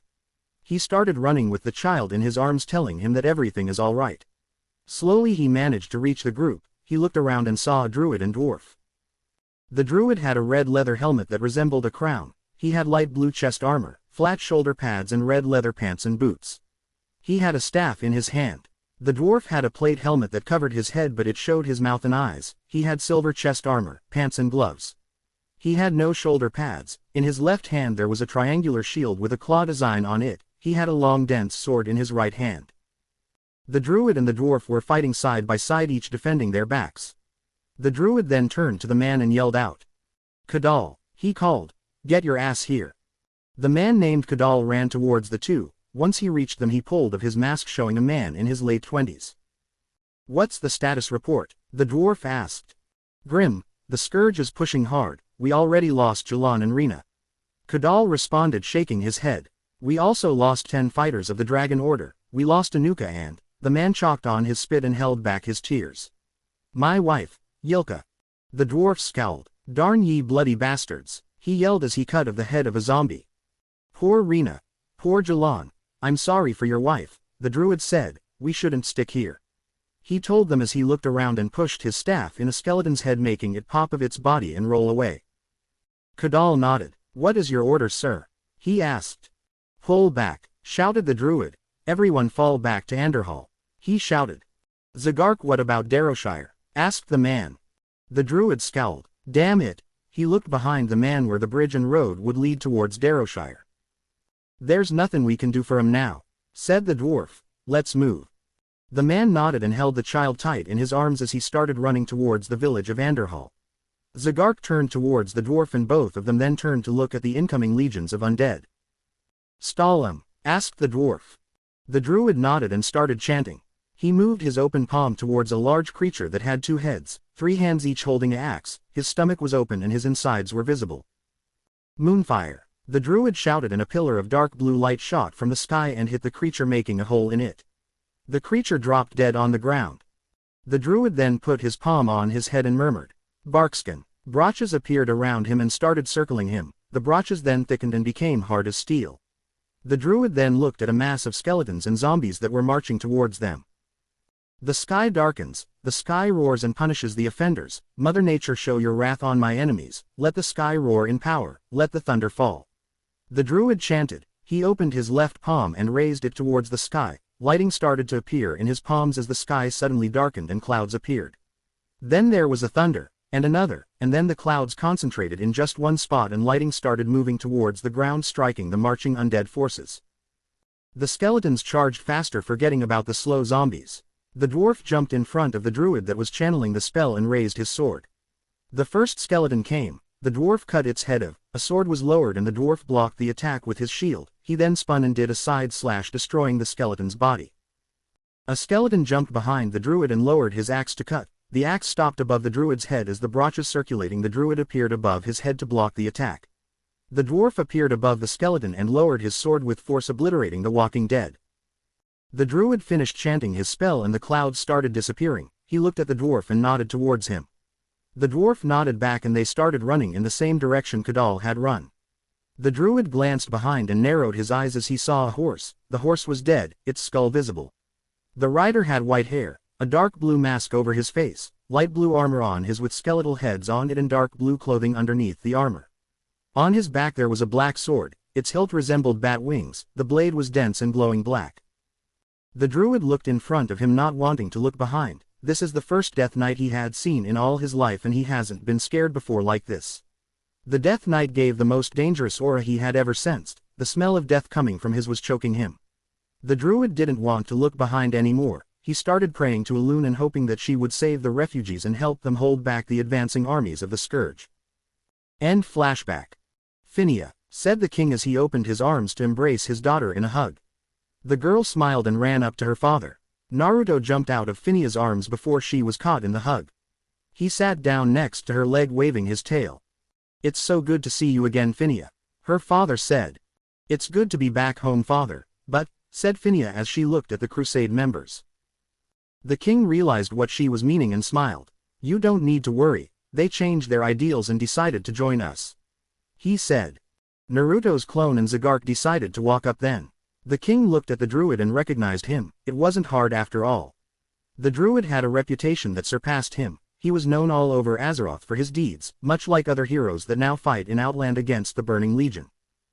The king then looked at Naruto, and narrowed his eyes as he saw he was a rogue. He didn't quite trust rogues from the first sight. He looked at the blonde skeptical. The clone decided to talk and introduce himself. "Naruto Uzumaki," the clone said as he bowed down. The king nodded. "Tandis Rin, King of Stormwind. A pleasure to meet you," the clone said with another bow. The king looked at the boy, a smile creped on his face as he realized that the boy wasn't that bad for a rogue. Phinia decided to speak up as well. "Father, Naruto here is the guard that did most of the protecting," she said, smiling. "He did?" the king asked as he looked over the blonde boy. The real Naruto in the meantime studied the crusade members. He could see an evil glint in their eyes. He didn't like this, not one bit. Now he understood what everyone had meant, that something dark is happening. Naruto walked up to Phinia and raised his paw and touched her leg. The girl looked down at Naruto and realized that she wasn't holding him anymore. She smiled and picked him up and held him in her arms, stroking his fur. "And what is this?" asked the king, looking over the little fox. Phinia turned to her father and smiled. "His name is Byakko," said Naruto slowly so only Phinia could hear him. "One. Byakko," she concluded, smiling. "What does that mean?" asked the king. "It means spirit fox," responded the druid, still tense. "Little Byakko here belongs to a clan of foxes from Teldrassil that are protected by our mistress. It is said that they hold some powers and bless the ones that they deem worthy." Zagark looked at the crusade members and saw a sparkle in their eyes. He narrowed his eyes as he mentally cursed himself for what he said. He shouldn't have said that. Now he made more problems for Naruto. "Interesting," said a man belonging to the Scarlet Crusade. "Can we hold him?" asked a robed man also belonging to the crusade. Phinia narrowed her eyes as she looked at them and held Naruto tighter in her arms. "I'm sorry, but I still don't trust you to leave Byakko in your hands," she told them. The king shook his head. "Phinia darling, you must understand they are no longer evil." "I will understand that once I deem it is true," she said with a pout. The king shook his head but didn't say anything else in that matter. "Well then, we should get going to the palace," he said and turned around. Everyone followed the king as he was walking towards the palace. Phinia was right behind her father, glancing behind from time to time and glaring at the scarlet soldiers that would look at Naruto like he was some source of power. On the way to the palace, the druid grabbed Naruto's clone and disappeared from the group. No one saw as he did that. Zagark wanted to run and find his friends and make sure that they are all right. The king looked behind and saw that the boy and the druid weren't following anymore. He shrugged, thinking that they didn't want to stick around and that they had other things to deal with. As Zagark was running through the streets with the clone behind him, he saw many Scarlet members, too many in fact. It was like they had moved their base of operation in Stormwind. He didn't like it one bit. He started running faster as he didn't want to make any more mistakes. His mind was already too full with past events that could have been avoided. Flashback. The druid and the dwarf ran and ran. They ran till they reached a farm. They saw the house was surrounded by skeletons and zombies. They looked at the barn that was completely destroyed. They wanted to ignore the skeletons and whatever purpose they had for surrounding the house when they heard someone cry for help from inside the house. They stopped and looked at the house. They saw a woman at the window calling for them to save her. The dwarf scowled as he knew that the druid couldn't stand back and watch someone die. He knew that he would charge any second. True to his thoughts, the druid held his staff tighter and charged the masses of undead, ignoring the fact that they might slaughter him in any second. The dwarf shook his head and charged after the druid to save his skin again. The druid's movements alerted the skeletons that turned to face him and then charged him. The druid started chanting and concentrating on his body.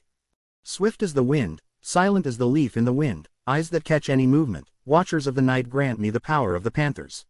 He said as his body shifted into one of a panther.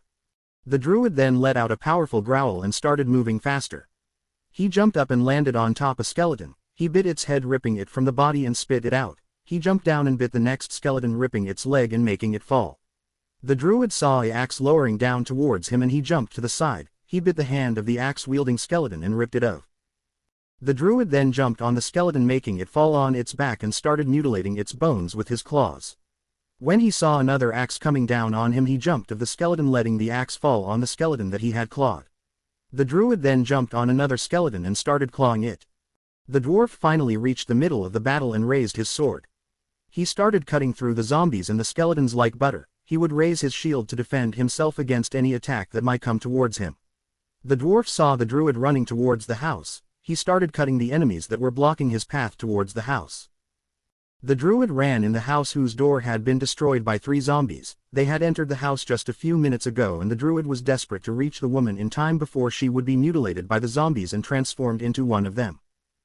The dwarf stopped at the house's entrance and started holding his ground against the legions of undead. A massive axe dropped on his shield, shattering it. The dwarf cursed and unsheathed his second sword, which he had attached to his waist just in case things like this would happen. The dwarf started spinning his swords, blocking every single attack and destroying anything that wasn't alive and came too close to him.